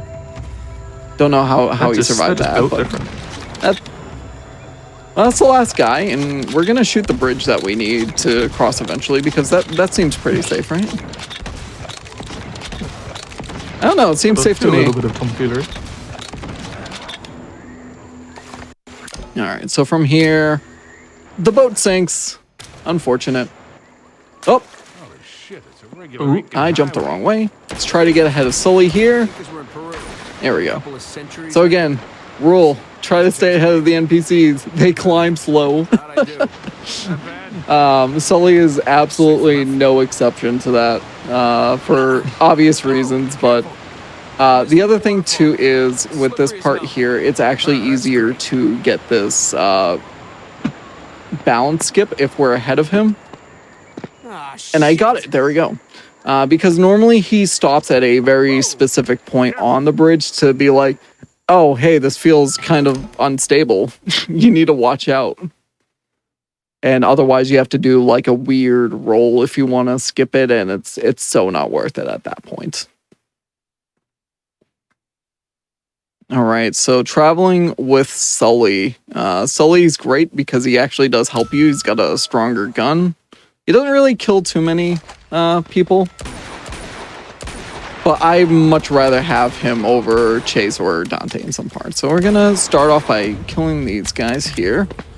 Go to the other side. We're going to... Hopefully this guy will drop his AK so we can grab it because I don't like the FAL. There we go. We're not going to use it quite yet, though. We're going to save it. Oh, if I can shoot this guy, that'd be great. Hi. The aim is really janky in this game, so... I'm definitely... I'll admit I'm missing a little bit more than I normally would, too, but... It's so hard to aim at some points in this game. So the reason I like picking up that AK, though, like I said, over the FAL, because the FAL is like a triple burst gun. It's just better personally to fire with the AK. But we're wasting the ammo so we can get that faster run. Really cheap. And here's the other turret climbing part. And this is what we would have done with Dante. Because we have to climb around, get to certain points, climb up there, please. Sully's gonna distract him at certain points to make it easier for us so we don't get completely obliterated. Like there. Hi, get him off me. There we go. Definitely don't want to die here. And especially on crushing, the timing window that you have to be able to like make those gaps is ridiculous. We're gonna come up here. I'm actually gonna grab this handgun here because I'd rather shoot this guy with these bullets. And you don't get that many, which is unfortunate. But that, again, that's why I like trying to pick up that AK. So now it's Sully's turn to climb, and because we're at a turret, we get to use the turret again. The turrets are always fun to use, honestly. Anytime you can use a turret in any game. These enemies can be really annoying because they really like trying to go behind these rock pillars and whatnot, and it's very annoying because sometimes they'll just stay behind a pillar. Like that guy is going behind a pillar. He at least came out, which is nice, but sometimes they'll try to stay behind there, and especially if you're not lucky, Sully can just get killed by one of those guys, but luckily they're all done. And if you thought Chase was the only one getting boosties, you are completely wrong. Come on, I'll give you a boost. All right, boosties Suela ever complain about you? for Sully here. Imagine you might be just a little bit harder to get up there.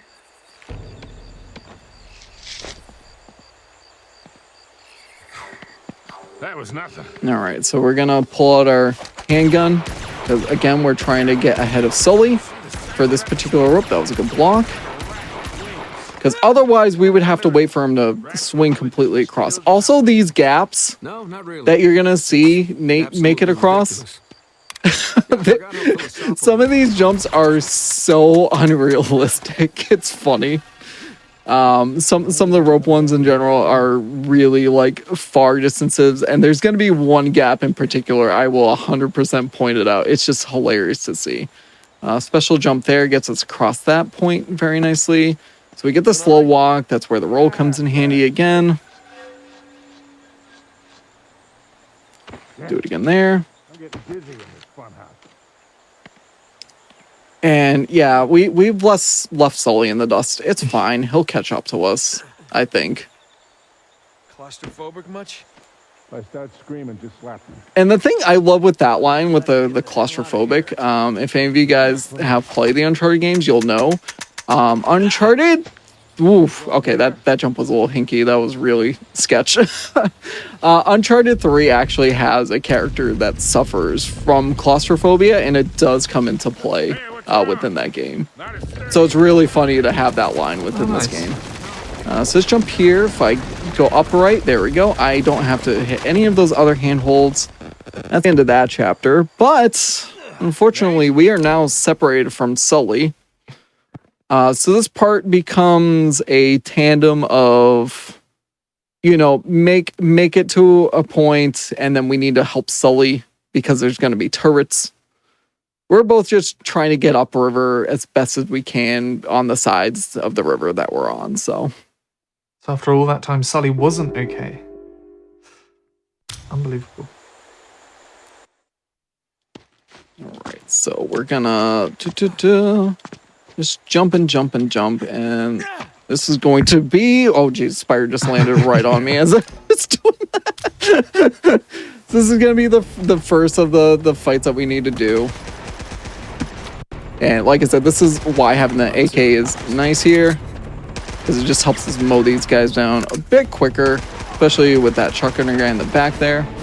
All right, lock on to you. Oh, you didn't die. Handgun for these guys because they're only going to take 2 bullets. Which once you know like how many bullets it takes for each gun, it's really nice to know what works well and what doesn't. So that's the first turret we need to take out for Sully. We're not even going to bother with that dragon sniper because we can just pistol him. Weird camera. It's normally supposed to go up top just like that. And this is the swinging thing I was talking about. In other games, you would just be able to immediately swing to the next one. You have in this game you have to actually wait for the animation to fully stop before he swings.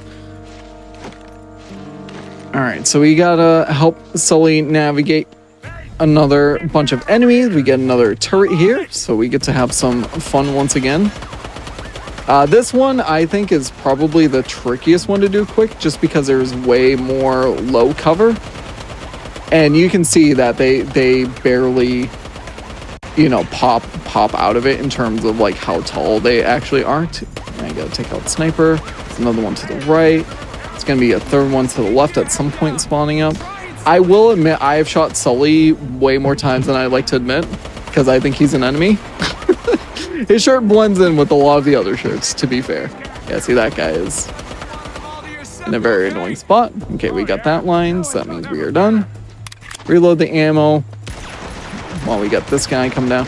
Yeah, and if you notice the big guys, that guy took 3 of those pistol bullets, which that's why, you know, if you can, you try to save the one-shot bullets for him. Why'd you grab there?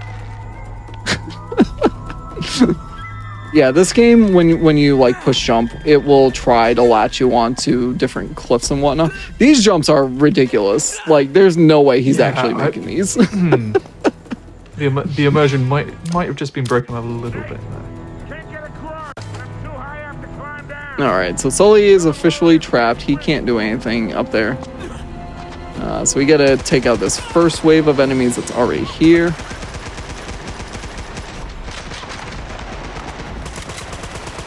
No, I didn't want to fist fight you. At least we got a one swiper, but still, I really didn't. Trying not to fist fight if I can. Try to get this guy with a headshot. There we go. And now we got to cut down this bridge for him to cross. And with that in place, we are going to have to start the second round of firefights here. So it can get a little laggy here as well, just because there's so many enemies that are coming up on us. Okay, that was a good headshot there. It's going to be another one of those shotgunner guys that we got to watch out for. He's probably coming in any second. There he is. Right as I say that. Okay, I'm just going to melee him. It's fine. Okay. Some of the melee animations are pretty funny, honestly. Yeah, I really need to take out this guy. Dang it. Come on. Okay, there we go. I got lucky with that headshot there. There's a sniper directly above us, but that guy... Okay, that guy dipped away, so I'm gonna... Okay, there we go. This section can really get annoying because these guys will utilize a different cover. And what was that? I don't even know what I don't even know what happened there. I'll be perfectly honest. He just launched on his own. Is it safe to say that that's never happened before? Yeah, that one's never happened. We've made it, everyone. You said it. All right, this section coming up has lost me more runs than I would like to admit, because I don't like to kill these guys until the very end. So we get a QTE swipe there. And we're going to just cut a lot of angles. There's going to be 2 snipers that are going to be gunning for us. And like I said, we're going to keep them alive as long as we can. Because if I can get close enough to them, I can just melee them. But unfortunately, you get hit twice by them, you're pretty much dead. Drop down. This first guy is going to hit me. Yep, there it is. I had some kind of bad movement, though. Is he just going to fall off? He's not. Sometimes he'll just straight up fall off. Please get up. Yep, there it is. Okay.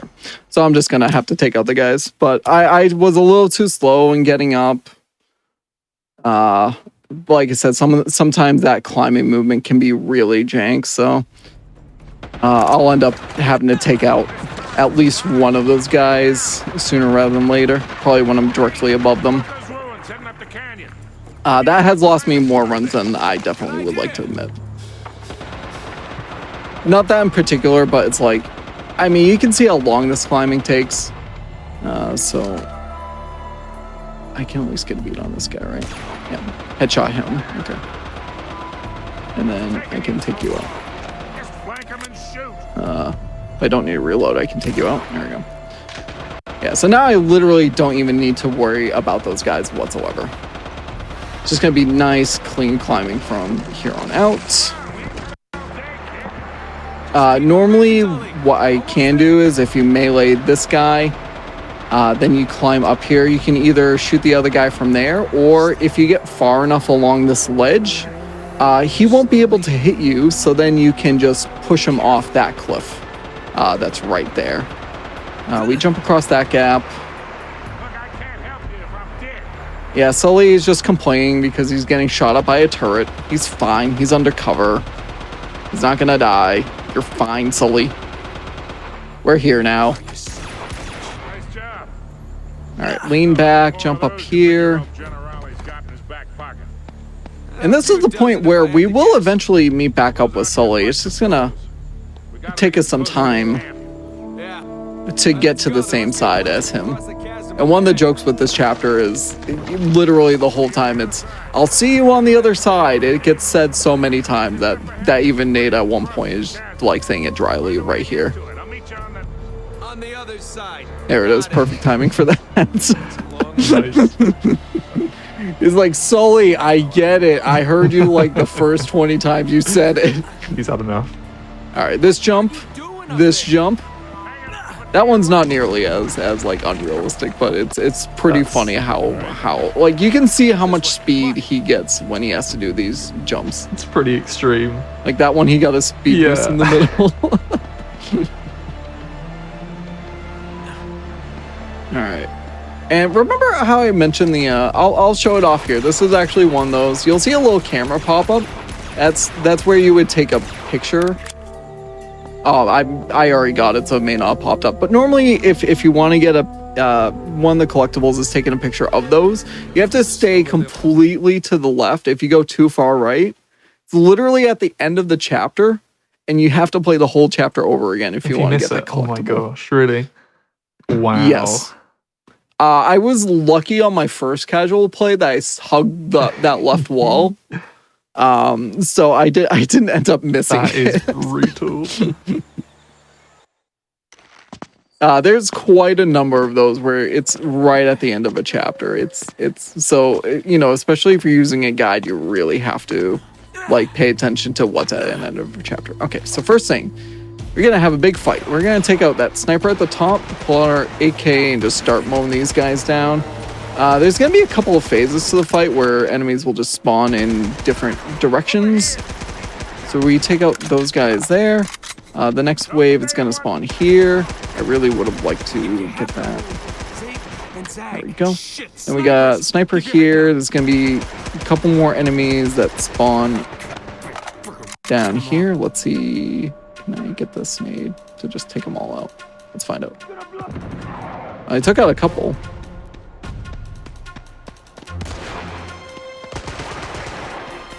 I might have gotten everybody with that. Let's see, is the shotgunner coming down? He's not, so I definitely missed. Yeah, I missed somebody. Really unfortunate. It's really hard to get all those guys because I don't think they all spawn at once. Alright, there's the shotgunner that we want to see.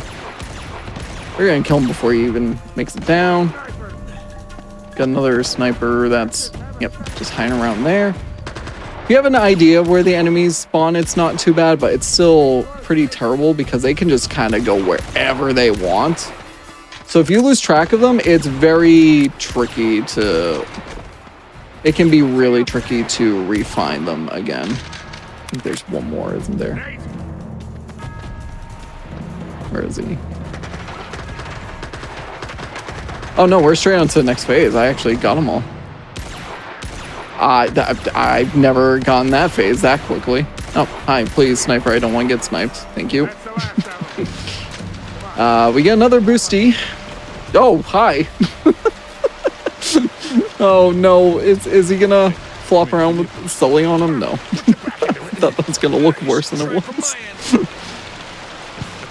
Here, grab my hand. All right, so we did all the fighting. Now we just have to climb out of there to the next chapter trigger. So hard? Yes. Pull out the it was. handgun here. Come on, let's get to the top of this thing so we can see where we are. Following Climb you. up here. Can I do the jump to the right? Yep, there we go. For the pull up. Just a little dizzy. He doesn't like to pull the gun out in that point. If I grab onto the left rocks, then I don't have to use the right ones. Oh, nice. Just little things like that just add up over time with the climbing. Oh, I love Anytime I do a pull up over these rocks, I try to just go neutral on everything. Trick. Oh, I look down. Jump over there. I can see my house. We're gonna have another one of those gaps where we get the It's a nice view. special latch on feature, just like that. All right. It seems like it would be scarier than it actually is, but it's fun is mechanically tied to the game that you cannot fall there ever, which is very nice. Hi, I went into the wall too far, I too guess. much further. Good. Climb up to here. We get some more exposition because Sully is tired. We blame the cigars. He just blames the altitude. I think it's a combination of both, honestly. So yeah, really at this point we are on the hunt for the ancient civilization, which is the Quiviran civilization, which I believe, if I remember the lore in the game, they were before the Aztecs existed, based on the line that Sully gave. Oh, the Sully Nate banter after the canoe sunk. I'm gonna do some stealth here because I don't like triggering the guys up top. It might be a little bit slower, but I just find it comfier to do it this way. So we're just gonna melee all these guys while, you know, the friends kind of pseudo watch. That last guy in particular that we're going to take care of has a Wes, and we're gonna really hope it doesn't fall off the edge here. Thank you. Sweet. That Wes is gonna come in handy. That all they got? I need to boost him. I also need to really reload that West. It's only got 2 bullets filled, so. All right, get on up there. Grab us.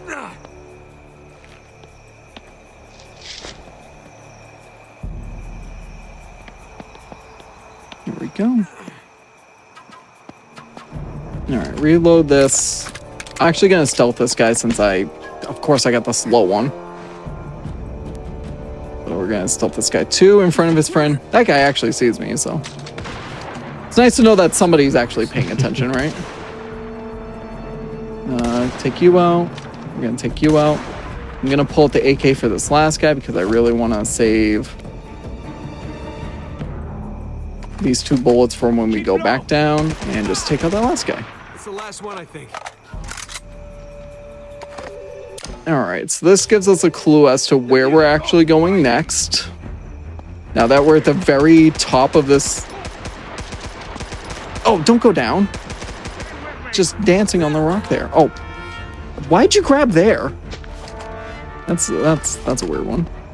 Oh, that was a very unfortunate first shot. We don't need to worry too much about the Wes ammo at this point though, because I'm actually gonna pick this up to make it a little quicker. Because once we start heading down on this set of ropes, there's actually grab the rope. There's a Wes down here. That's going to give us a ton of bullets. It's so much better to pick that up with a new gun as opposed to just refilling, because that gives a full 18 ammo. These guys just won't give up. Normally, if you just refill the clip while you're hanging, I almost just fell off. That would have been bad. And that's why I mean with the jank of just running off a cliff. If we were to just let the game refill the ammo while we were hanging, we'd only get a max of 6 bullets, and we're going to utilize the extra ammo that we have for the next section coming up here after this chapter. So we get 2 more. That guy can be fun to kill before he jumps down, but it's really hard. This section in general is also really hard on crushing just because, as he just said, you're sitting ducks on a rope. And if you don't shoot them quick enough, they're going to shoot you. Last rope, I swear. The one thing with the health system I never actually touched upon.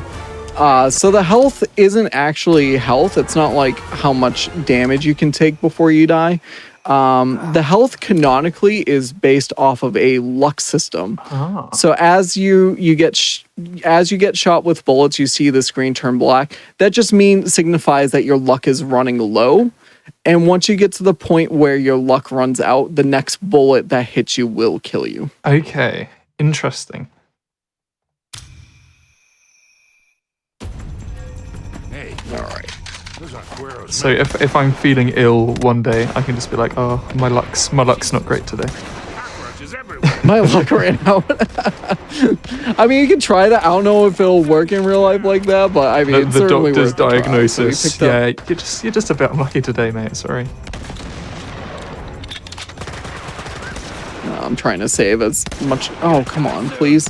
I'm trying to save as much of that M79 ammo for this section here Oh, shit. because this guy is an armor-plated shotgunner. This guy takes way more hits to kill, but it's only 2 hits with the M79. I'm just gonna use the last West bullet. It's fine. For now. If I go up top, though, I should be able to find a Desert 5 for this next section.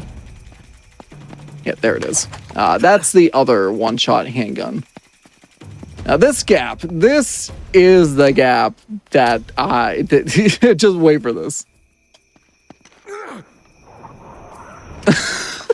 Oh my gosh. There's no way anybody actually makes that. So Sully, of course, he doesn't make it. He's dead. Or is he? No, he's not actually dead. He fell. He's injured. Yeah, no, they wouldn't actually. I mean, come on, it's a prequel game. Uncharted 1 and 2 had already been out. 3 was coming out. There's no way they could have killed Sully in this game. He's fine. Never in doubt. This is easily the most hurt he's ever been in a game. He's actually got like a broken leg at that point or something. Like he is seriously injured. So Stay back. Handle this. I'm not a... I was wondering. we're gonna please. I don't get how that missed twice. Don't stand a chance against... Really? Us? All right, pick up those grenades. I think that should be the last of those guys. If it's not, the game will kill Sully. Nope, we were fine. Yeah. We got the text from Sully saying it's Come on, fine. Snake Temple. Gotta be that way. Oh man. All right, good luck, kid. And I would say if we want to do the second break, we could probably do it at the end of this chapter since we'll be at the beginning of the game once again. You sure? That sounds good. There we go. 1, 2, and 3. Pick them off. They were reporting to Guero. Well, now they can report that they're dead to Guero. Got him. So here we're really keeping the M79 as stocked as we can because we're going to need to take out a very heavy gunner enemy coming up here. Why'd you latch onto this guy? I don't know why. I'm actually also going to, just to make sure, pick up his desert ammo. So that way I've got a full clip. And then we just need to do this climb, get out of this portion of the chapter. One more. There we go. And this camera gets really weird. Like, turn. He gets so funky there. And guess what? We're at the prologue. No, wait, this is Gosh. yeah, no, this is where the prologue would have been. So this probably would be a good place to do the second break at this point. Awesome. And then after that, we will be in the final stretch. So everybody, speaking of final stretch, how about we take a quick moment just to make sure that we're taking care of ourselves. We are staying hydrated and well, we are well. We are going to be having a quick break, letting this, and then after this, we will be finishing off this run. Just a quick heads up. Hello, YouTube. If you're watching us on YouTube, Be sure to press the like button on this video and subscribe to the channel. And if you want to see us whilst we are live, you can go to twitch.tv/gamesdonequick. And you can catch us as it happens. On weeknights we are up at 7 p.m. Eastern, and weekends we start at 1 p.m. Eastern. So yeah, see you there. And yeah, we're just gonna have a short break, but we'll be back shortly with the last of this run. Stay tuned in.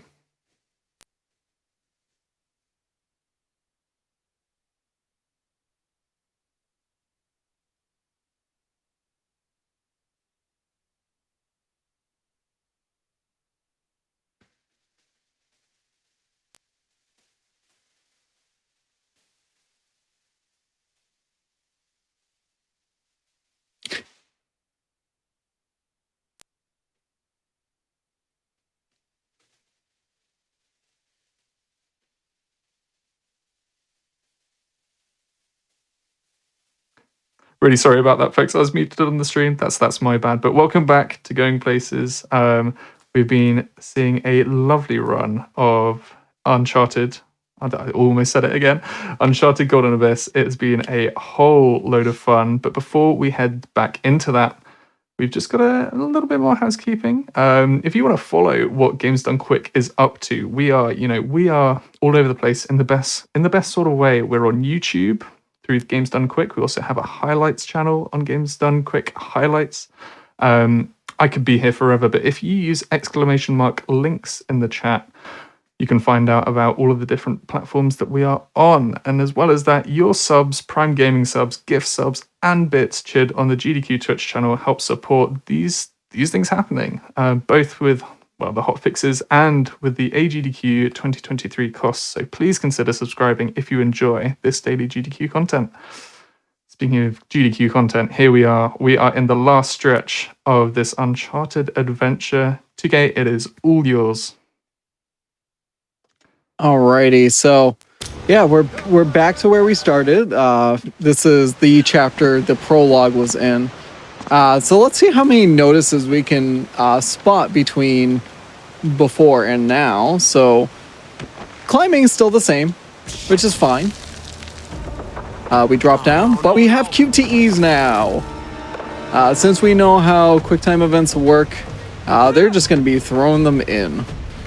So it's really nice how they... I really like how they eased you in with the media res.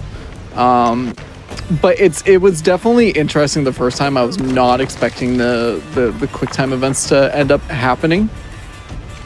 This jump, you actually land on a different spot on that beam. So that's another difference there. So we've already got two. Actually, like I mentioned, so that Japanese exclusive clip that you could do on the prologue, you actually cannot do it on this version because this chapter is extended a little bit more, and if you do that clip, you don't get the enemies you need to spawn. So we're gonna take down this guy. And this is where we're gonna go ham. Oh, there we go. Yeah, so we're gonna be using the Desert 5 to try to be one-shotting all these guys so we can get to the next part. And these guys are now shotgunners instead of just traditional enemies. Hi, please. There we go. Finally. So those two guys completely changed as well. So what are we up to? 3 differences already in terms of that? Mm-hmm. Luckily, from here on out, everything is pretty much standard. We're just going to be killing these guys quicker since we have a better gun. And luckily, we didn't go through the full clip there. Reloading just takes a lot of extra time. Depending on how many shots I take here, I might purposefully try to go for a reload, but I should be okay. I like to have at least a couple of bullets for a couple of the enemies that come up here. It's this guy in particular that we saw from the cutscene. All right, so that's where the prologue ended. Now we get to continue it.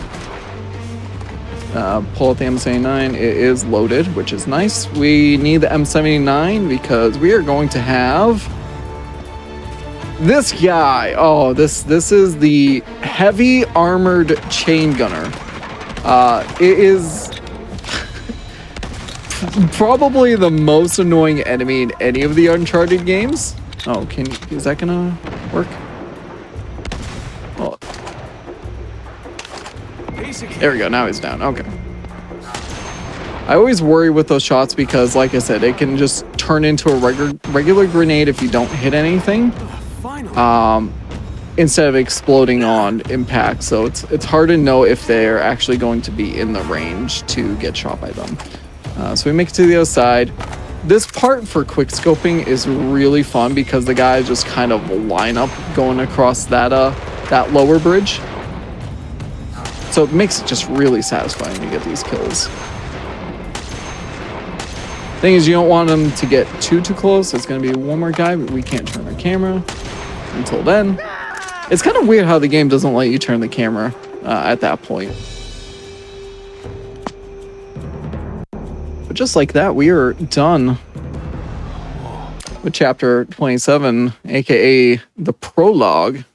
So at this point, this is where we finally kind of catch up with Guerrero. The whole time that we were with Sully, if you remember, what was it, around the end of chapter 17 and 18, Guerrero had Chase captured. So at this point, this is going to be the part where we go in and rescue Chase, but it's going to be a little bit more than that because we're finally getting to the nitty-gritty of where this adventure was taking us. We are getting closer and closer to the Quivarian civilization that we've been trying to find all this time. Oh, hi. Please shoot those guys. That guy is behind cover there, so I get away from the pop out. There we go. Peekaboo. Just make our way. We've got a lot of climb traversing to do here. And of course, that's going to mean some quick time events for these as well. The snipers we don't need to worry too much about as long as we're just moving consistently. They don't really do anything to us. They just point their lasers. And just a reminder, if you do play with lasers, don't point them at people.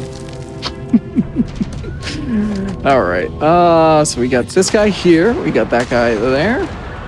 Am I gonna have a reload? I definitely am now. Okay. And these guys behind the rocks, they can be annoying to hit. I will say that. We do a roll there, so that way we don't have to drop down nearly as much.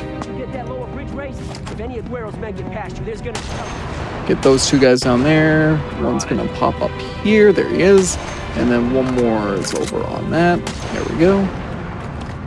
Up I go. And a nice thing with this section is there's a lot of dragon sniper ammo around.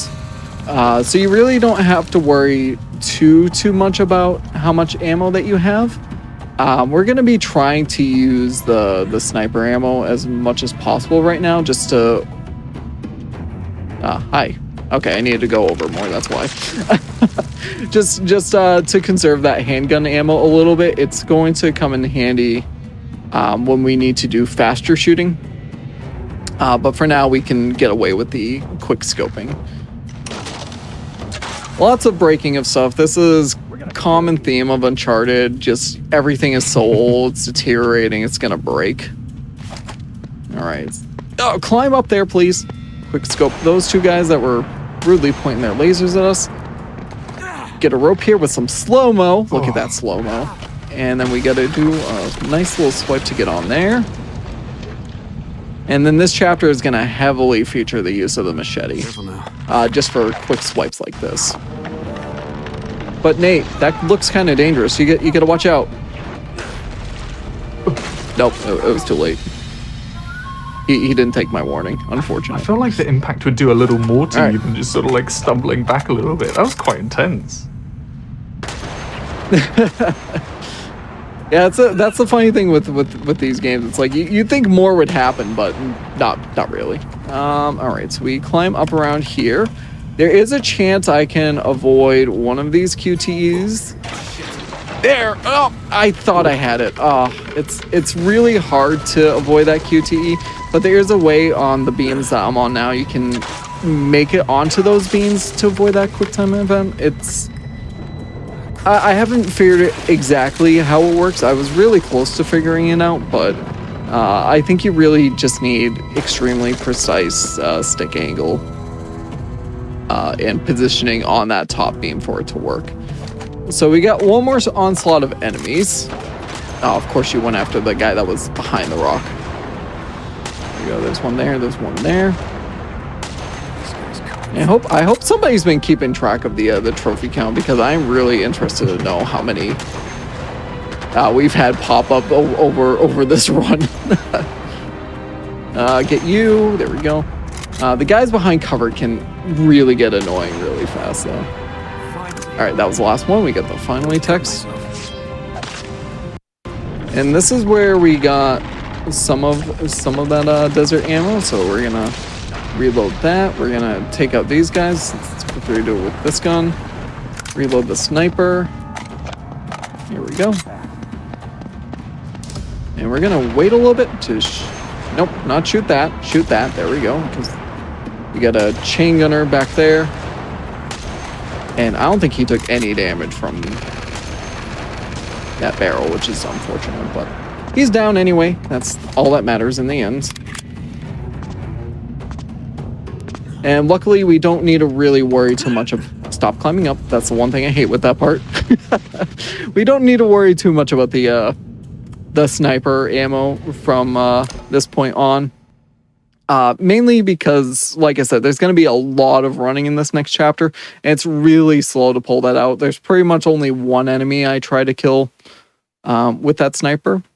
But that being said, we finally see Chase. Guero's just trying to drag her deeper into these caverns. And this is officially where the Quiverans resided, so we are getting very close to the heart of this ancient civilization. This chapter is really cool because the collectibles that you find around here are of the different deities. So they actually do give you like some lore about the deities. I'm gonna just drop this nade because that guy's being mean to Chase. That nade is really fun to drop. Whether it kills him or not, I'm not sure if it actually does, but it's always fun to drop that one. You pick up another one anyways. Oh, you're not dead. There we go.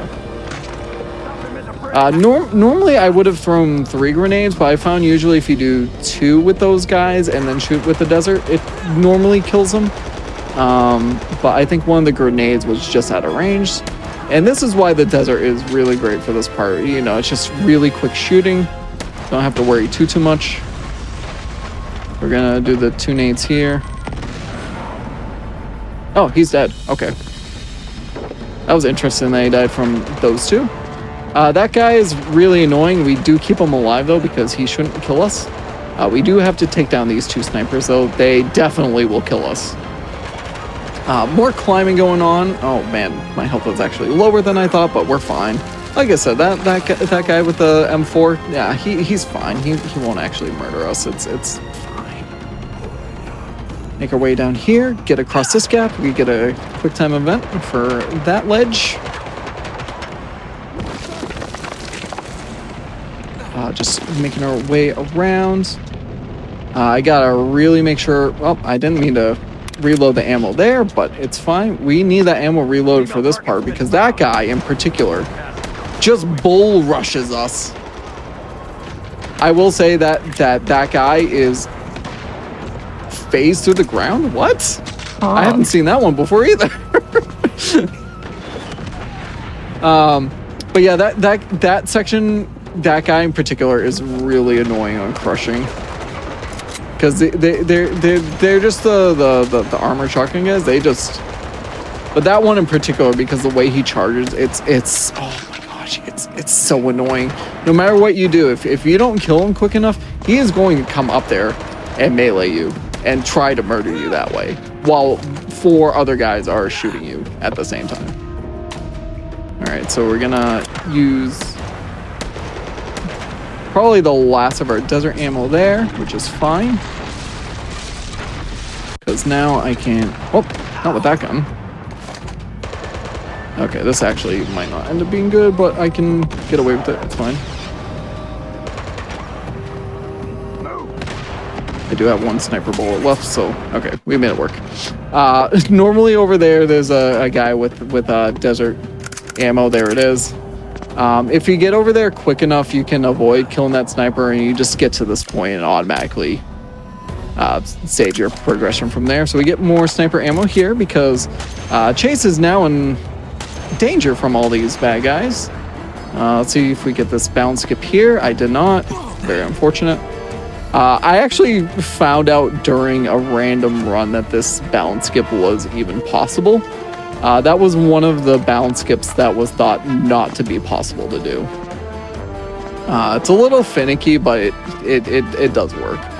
So we're gonna quick scope these guys and try not to miss. And this is where the roll is gonna play here. Roll down here. Yeah, normally if you just try to jump off of that, it's high enough where you will die. Normally you're supposed to, latch around, climb down off of it. But yeah, at this point we're reunited with Chase. Everybody's happy and cheery.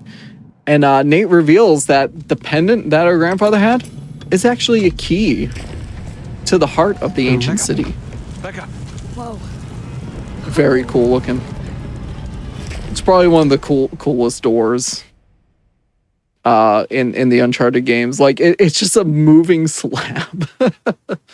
All the other doors are just like extremely complex. This one is just a simple slab that moves, which is I find that more the cool in a beauty way. of simplicity. Exactly.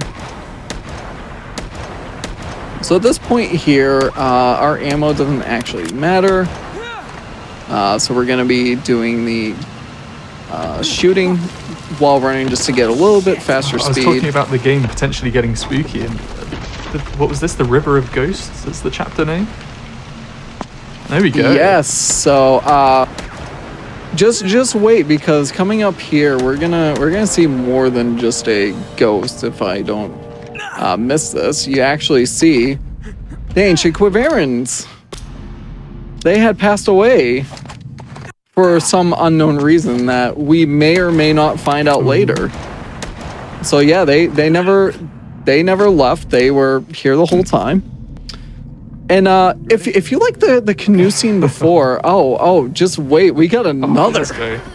This is what I was missing. One more. So with this one is actually a little bit different. Because instead of just the traditional down swipe we have to do, we have to swipe left as well. Revolutionary gameplay. Exactly. I mean, at least they change it up for each canoe section is slightly different. There are going to be collectible deity statues that we're going to get along the way. They are forced upon us. I would definitely say, just like the first canoe, if you have anything you want to mention or anything from chat that you want to mention, this would probably be a really good time for that. We've got it. I think before we started, you did wonder whether it was going to pop up, but somebody was wondering, what's the origin of your screen name? And this kind of ties in with how I say it. I made this username for the 2003-2004 school year, so 2003-04. I was making the account for Neopets. Nice. But unfortunately, 2003-04 was already taken on the site, so I added the 1 at the end. Honestly, looking back at it, I really like it so much better with the 1 at the end. But that means I've been using this username for over 19 years now. So next August, when that rolls around, I'm probably gonna try to do something special for using this username for 20 Well, hey, years. if it ain't broke, then don't fix it. Exactly. I like it. One of the funny things is so many people, especially like with me streaming on Twitch, are like, why don't you change your username? You could get more viewers if you had more. But the thing is, I like the username. Like, I'm not gonna change it just to get more viewers. I feel I don't want to say it's petty, but it's not. It doesn't feel right to change it just for that reason, especially when I do Yeah, like and it. that's So. unique to you. Like, Probably. especially on this show, I It's- don't think we've it's- had anybody that's sort of just like pure numbers and has a connection to Neopets. I think that's definitely a new one as So, well. what are we looking for again? So the side effect is though a lot of places will require like a letter. So I just stick an A. So like my PlayStation account, my Xbox account, those are A 2003 or 41. Switch is the mean one because they don't like numbers whatsoever. So I have to have A2K3 for that one. So thank goodness for the nicknames. Oh yeah, coming up here. This is another chat interactive thing. Put your bets in. There's going to be a 4x4 grid. It's basically like one of those 15 number slider puzzle things. So one of those tiles is going to be blank. I want, and Hib, you get to Okay. join in on this. So which tile, if we go 1 in the top left, 16 in the bottom right, just, you know, going straight across, which one will be missing? I'm going to say it's going to be number 7 Okay, today. so it's out of 16, you say? Out of 16, yes. I'm gonna go. I'm gonna go 4. Got a disease, pain, plague, and Okay, insanity. so that's the top right one. So I will say which one is missing. It's funny because I used to think that it was the same every time until I actually started paying attention to it, and it was actually random each time. All right, so the floor puzzle is coming up here. We're gonna let Chase go because if we get in her way, then it's a little slower. She has to light the sconce. It's number 2 Oh. this time. Number Too far 2. away. Mosaic is Too all far away. scrambled.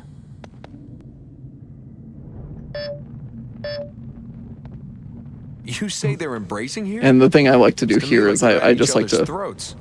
chase around. Ooh, that'd do it. I don't know why she just runs away from you during that point, but I found that out. I'm like, oh man, this is so much more fun than just waiting for the cutscene to end. Well, we had a couple of predictions in chat. We had a 5, we had 2 9s, 2 6s, a 12, 5 and 11. But I don't think anyone got it. The 2 has managed to trick us. Very unfortunate. I probably should have gone for the 2 just because of 2K, but you know, it's fine. So I can't pull the gun out here, so I gotta do jumps. Once I climb this ledge is when I can pull out the gun, which is funny that they do that. There we go. I skipped a climbing animation there. Alright, I'm gonna do a jump here because that only gets 1 stumble instead of 2 if I just walked on down there. Which I don't know why it does 2 stumbles. It's very, very strange. And then coming up here during I thought only old guys were the supposed to swipes I drive. have to do, this is probably one of my favorite sections of the game, just because of what happens during the swipes.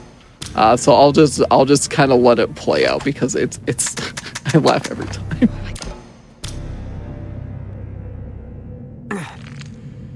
Let's get serious. Careful. Really?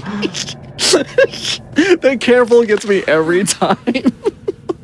Really? But that is Steven. Here it is. Here's your. That was the guy that was supposed to be in the tomb.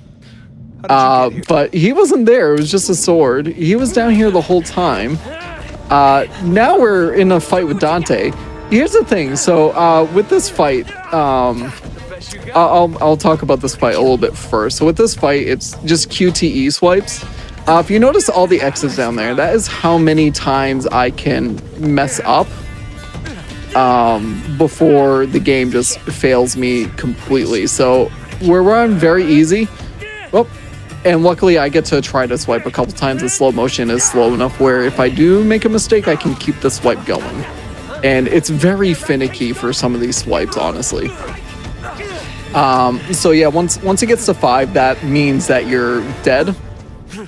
We don't want to try to miss too many because sometimes the animation will change. It's not every time that you miss it will change, but it's enough where you don't want it to happen too many times.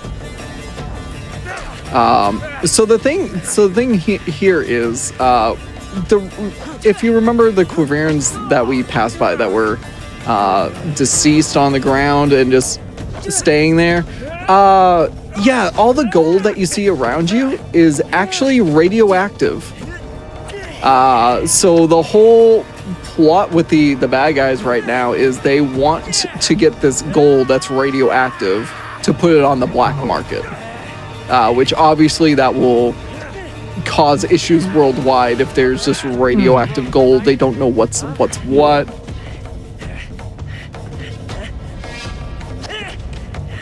And of course Drake is like, absolutely not. Why?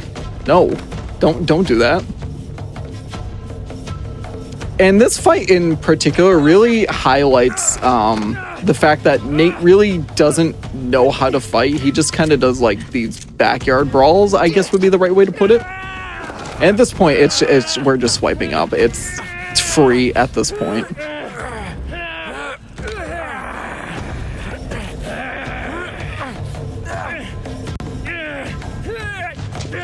Come on, don't stab. I did lose once on crushing accidentally because it didn't register or swipe properly. So Dante goes down. He ends up dying. Does he end up dying? I actually can't remember. Wow. Either way, we don't ever see him again. And I just love that rope animation. That only happens if Chase is above you on the rope. You get that weird grabby animation instead of just a regular rope climbing animation. But at this point, yeah, we found the lost treasure. We found the heart of the city. At this point, we just need to stop Guerrero because we stopped Dante. Let's get a super jump here. Very nice. That only happens when you spam jump coming out of the cutscene. I don't know why that happens. We're going to stealth these two guys just to make it easier. Of course, I get the slow animation there. But this guy in particular has a Desert 5. Because otherwise we get a 45 Defender, which, again, you know, we want the gun that kills people in one shot. Oh, move! So in this section in particular, we really need to make sure Chase stays close because she is a trigger for a lot of different events happening. So we need to make sure we don't get too far in front of her. I have had her just stay locked in place because I did something too fast. Alright, so we're gonna jump over here. And at the edge of this ledge here. Oh, hey, here. Oh, I don't have any of those. That's funny. Coming at you. I definitely want to go back and try to, there we go, just refill that a little bit.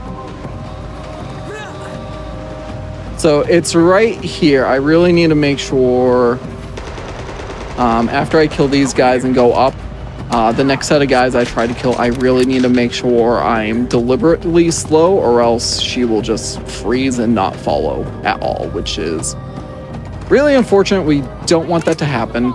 But the other thing I totally forgot to mention, Chase is kind of like, I don't care at this point. Give me a gun. Let me help. So she's actually being helpful. But yeah, we need her here because that rope does not drop otherwise after we kill those guys.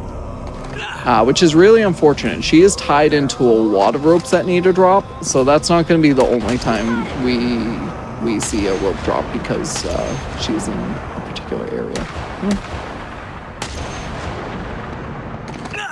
Oh, that was almost bad. Okay.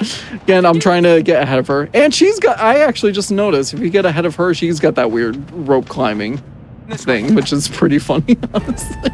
I never noticed that one before. So we're gonna do our special nades here.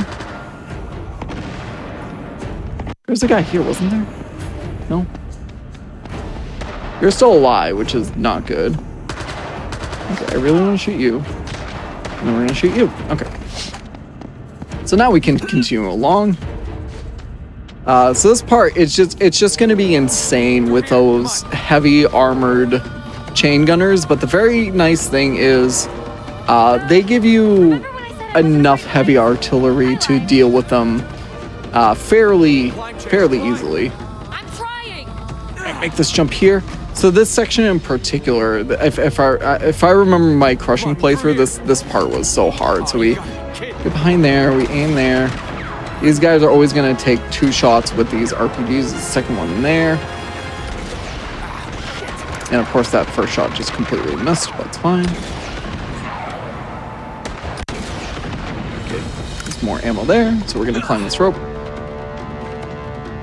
So once we get up here, this is probably the worst influx of enemies that you get because you just get so many of the shotgun guys. A couple of them have, you know, the special padding on it.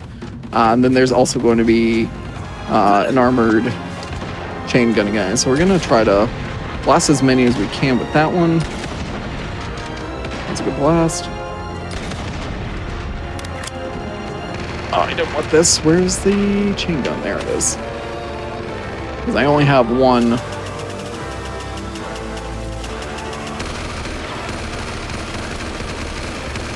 So at this point, the thing is, I really want to keep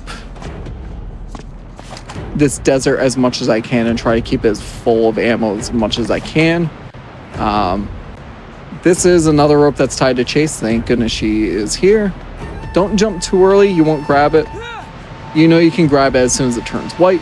We drop down. We're going to grab the sniper. Get back to our quick scoping because quick scoping in this game, honestly, it's so nice to quick scope in this game, believe it or not. Okay, we're not going too far, Chase. It's fine. You're fine. And again, this is, even though she has the gun now, you can't get too far ahead of her. Or else they will kill her because obviously she has no training with the gun. She's just using it for bare minimum defense at this point. Okay, so we got one more barrage of enemies in this next chapter here. But the beginning of this is going to be very similar to the escape sequence, chapter 17, chapter 18. Because you know the rule. If you want to just cover your traces, just cover everything in C4, right? Yeah. Tried and tested. Works every time. Chase! Helps when you've got some spare C4 on you. You know? What was that jump? I'm pretty sure I'm dead there. I'm not even gonna try that. I'm not letting that play out. I don't get why he jumped right into the wall. Obviously, you're supposed to jump into this rope like that. Again, that's a never happened before moment there. I actually don't know what that was. That was such a bizarre jump. Hi. That jump happens all the time though, where you just jump straight up when you want him to jump on a rope. This guy is so aggressive, so we're just gonna kill him like that. Gonna pull up the sniper and miss our first shot. And the thing with the scoping that I didn't think I hit him. The thing with the scoping I never really mentioned is the fact that so one of the things that I actually did before the run even started, because you can zoom in and out of the scope, but if you're, as long as the console is running, the game is running, you can adjust your scope and it keeps that setting. So I actually set it to about half zoom. That's where I feel really comfortable with the zoom. Hey, I'm right behind you. But the other thing too, when it comes to the scope in general, is the fact that when you try to do that walk on, it will just automatically try to go for the body. So especially when they're behind cover, trying to quick scope is not the best idea.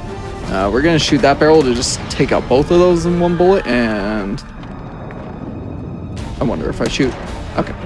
Yep, so we're just gonna abuse that so I can get a full clip of Desert 5, so that way we don't have to worry about a handgun. Please move over. There we go. Just a nice little thing where if you know how the game mechanics work, you can use them to your advantage.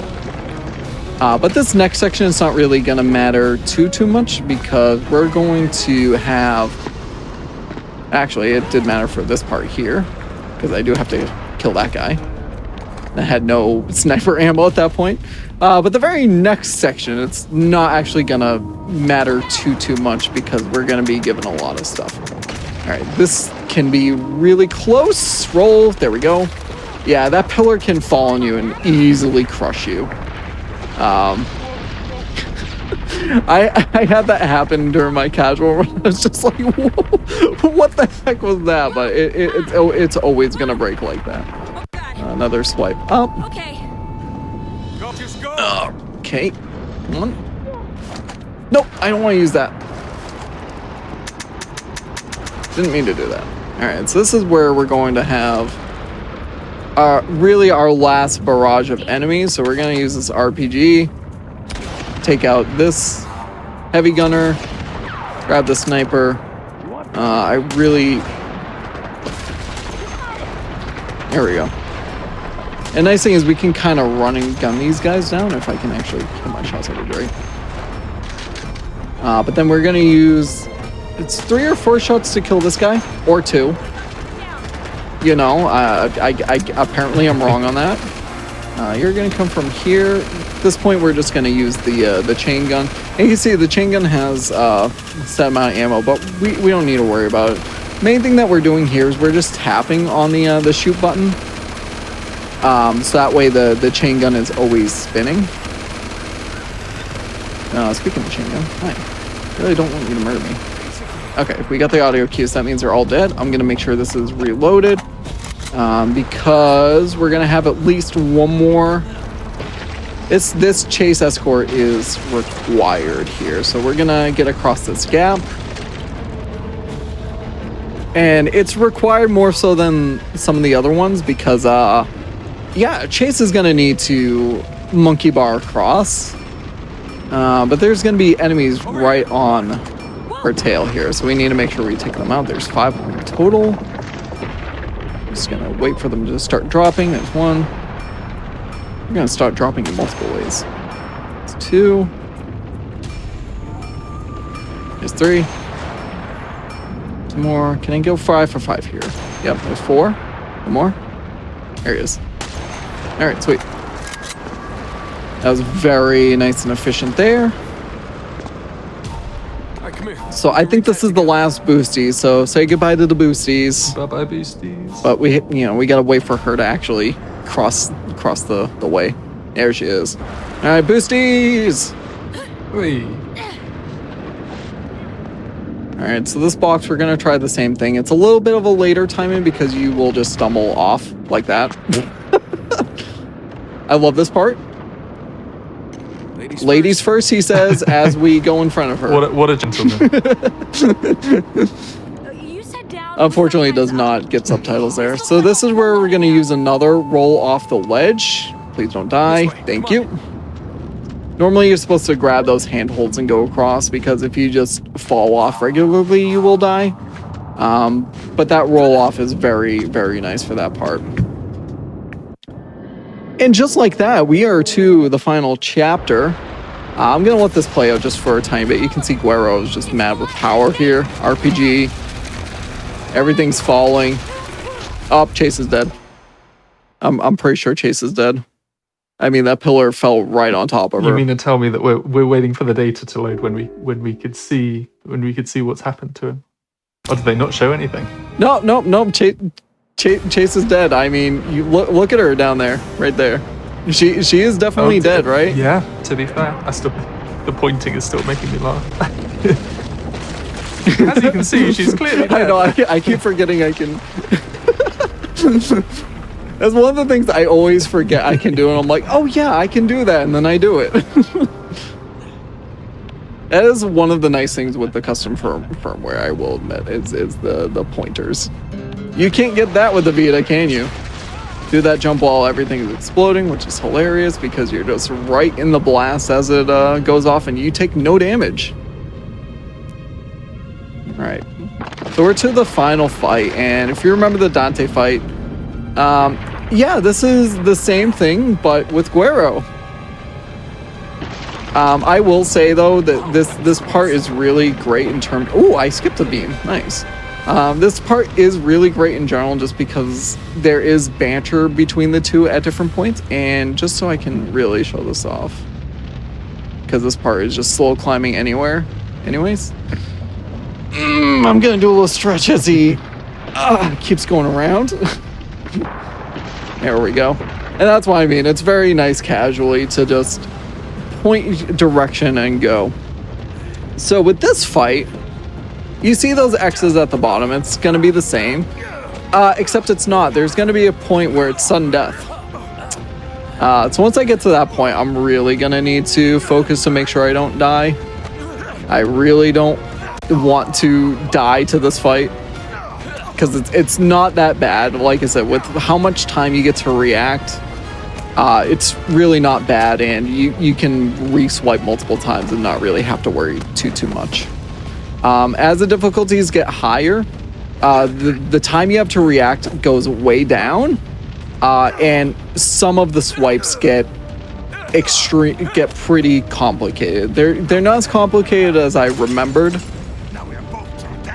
but they're still kind of Do complicated. you have to do any like drawing circles or spirals? So they like the J shapes okay. for this fight in particular.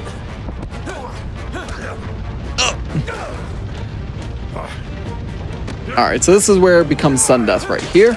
So all those X's are gone.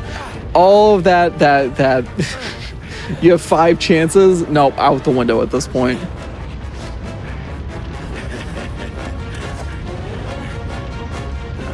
So most of the swipes for the difficulties are the same. It's just like this one is a J like that. And especially when you're doing this on a touchpad and not an actual Vita, it will make you miss for pretty much no reason. For seemingly no reason. I can't tell you how many times on the crushing gameplay I lost on the final swipe. Okay. I really need to make sure I don't screw up. Don't you? Down. Alright. This final bit. No honor in defeat, remember? That revolution of yours failed? Eres un cobarde. Coward? Name call. Is that the best you can do? You're just like the rest of those worthless thugs who serve in that pathetic mob you call an army. Just like I said, the dialogue in this game, they did it so well. And that is it for Guerrero. R.I.P. Goodbye bridge. Goodbye cutscene. And what is this? Hold on, Chase is alive. We are very close to the end of the run. So there's gonna be one more quick time event that we're gonna see. After the 3 swipes, when it fades to black, that is officially time for this run. Chase is alive, so we just need to get this 3-ton pillar off of her.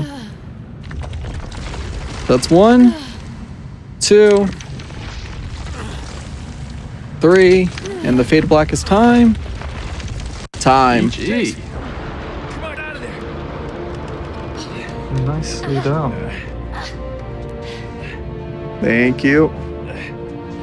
Oh, that room was honestly pretty solid. I'm glad, like I said, that chapter 15 clip, that clip is so much harder than you would think. It took me so long to be able to even get that remotely air quote consistent, and I still feel like it's really inconsistent. So I'm really glad I was able to show that off for Yeah, you the time guys. that we got on our end was a 2:34 flat, which I imagine with the pauses might be a little bit different, but yeah, solid, well under estimate.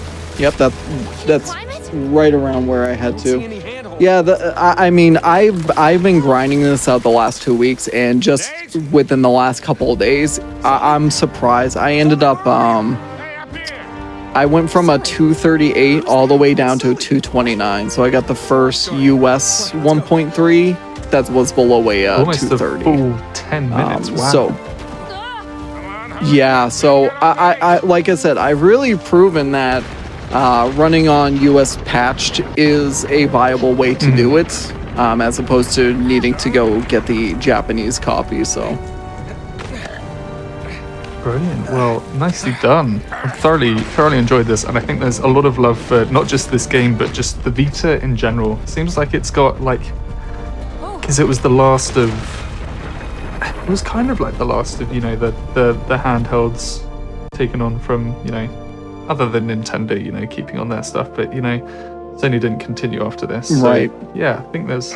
yeah, it's honestly the Vita and the PSTV. I will say in particular, especially with the PSTV, I really wish that they marketed it better. It definitely could have had better sales and whatnot. The PSTV initially, I thought that it was just a straight up digital console for older games like PS1.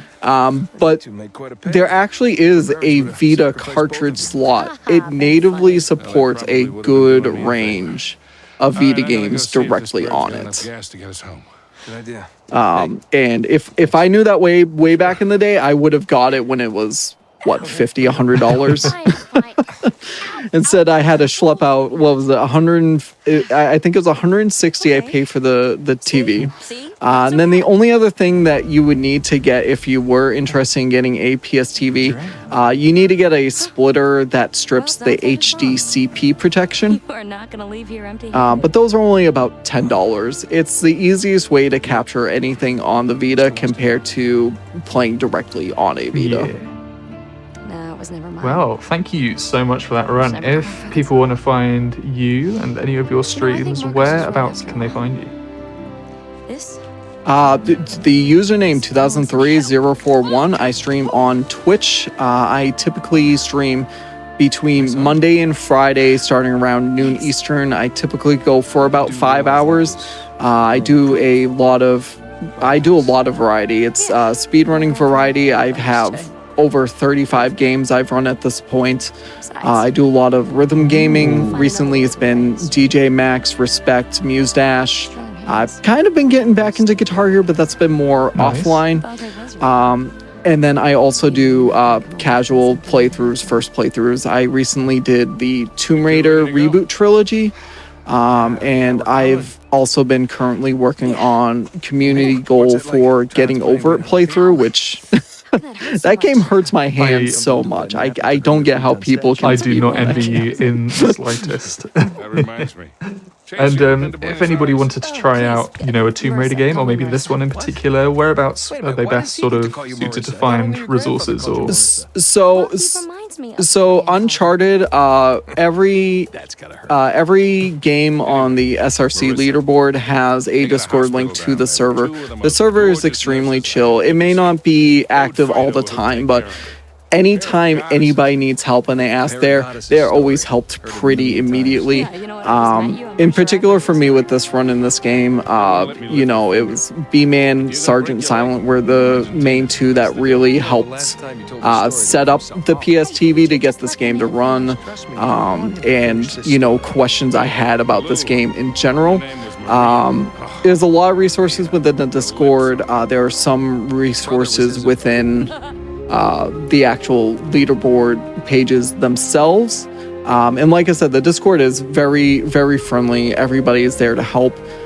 In particular with this game, really the main people to thank in terms of all the routing and all that, Oven Donkey was the one who found that cover clip. So, thanks to him for that.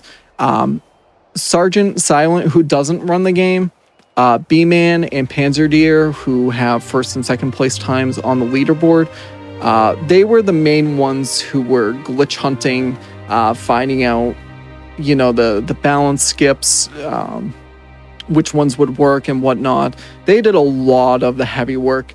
Matt had some contributions as well.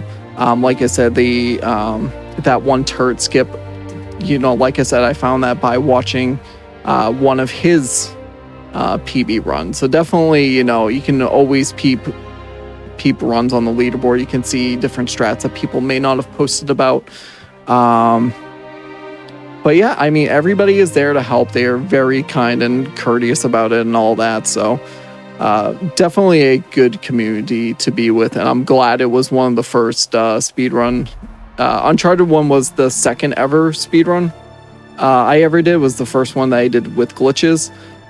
So really thanks to everybody there for all the help with all the Uncharted games. Awesome. Well, thank you for the run. Yeah, chat's thoroughly enjoyed it. I've thoroughly enjoyed it, and yeah, who knows? Maybe if there's another mobile game that you start running in the future, it'd be awesome to have you on again. But folks, that is Going Places for today. If you have missed any of this, the whole of the VOD will be on the Games Done Quick YouTube channel.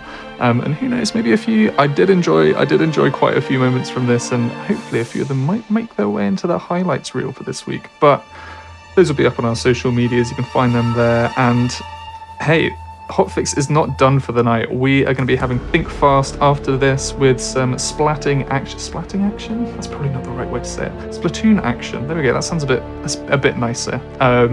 But yeah, we are going to be handing over to them after a short little break, so do stick around. This has been Going Places. I have been, what was I called yesterday by Brasentia? I can't even remember. But yes, we will be back in 2 weeks' time. I think we're going to have some Little Big Planet perhaps, and a few other things, but I don't want to take up too much airtime because it is time for Think Fast, everybody. See you in 2 weeks' time. Thanks for having me again.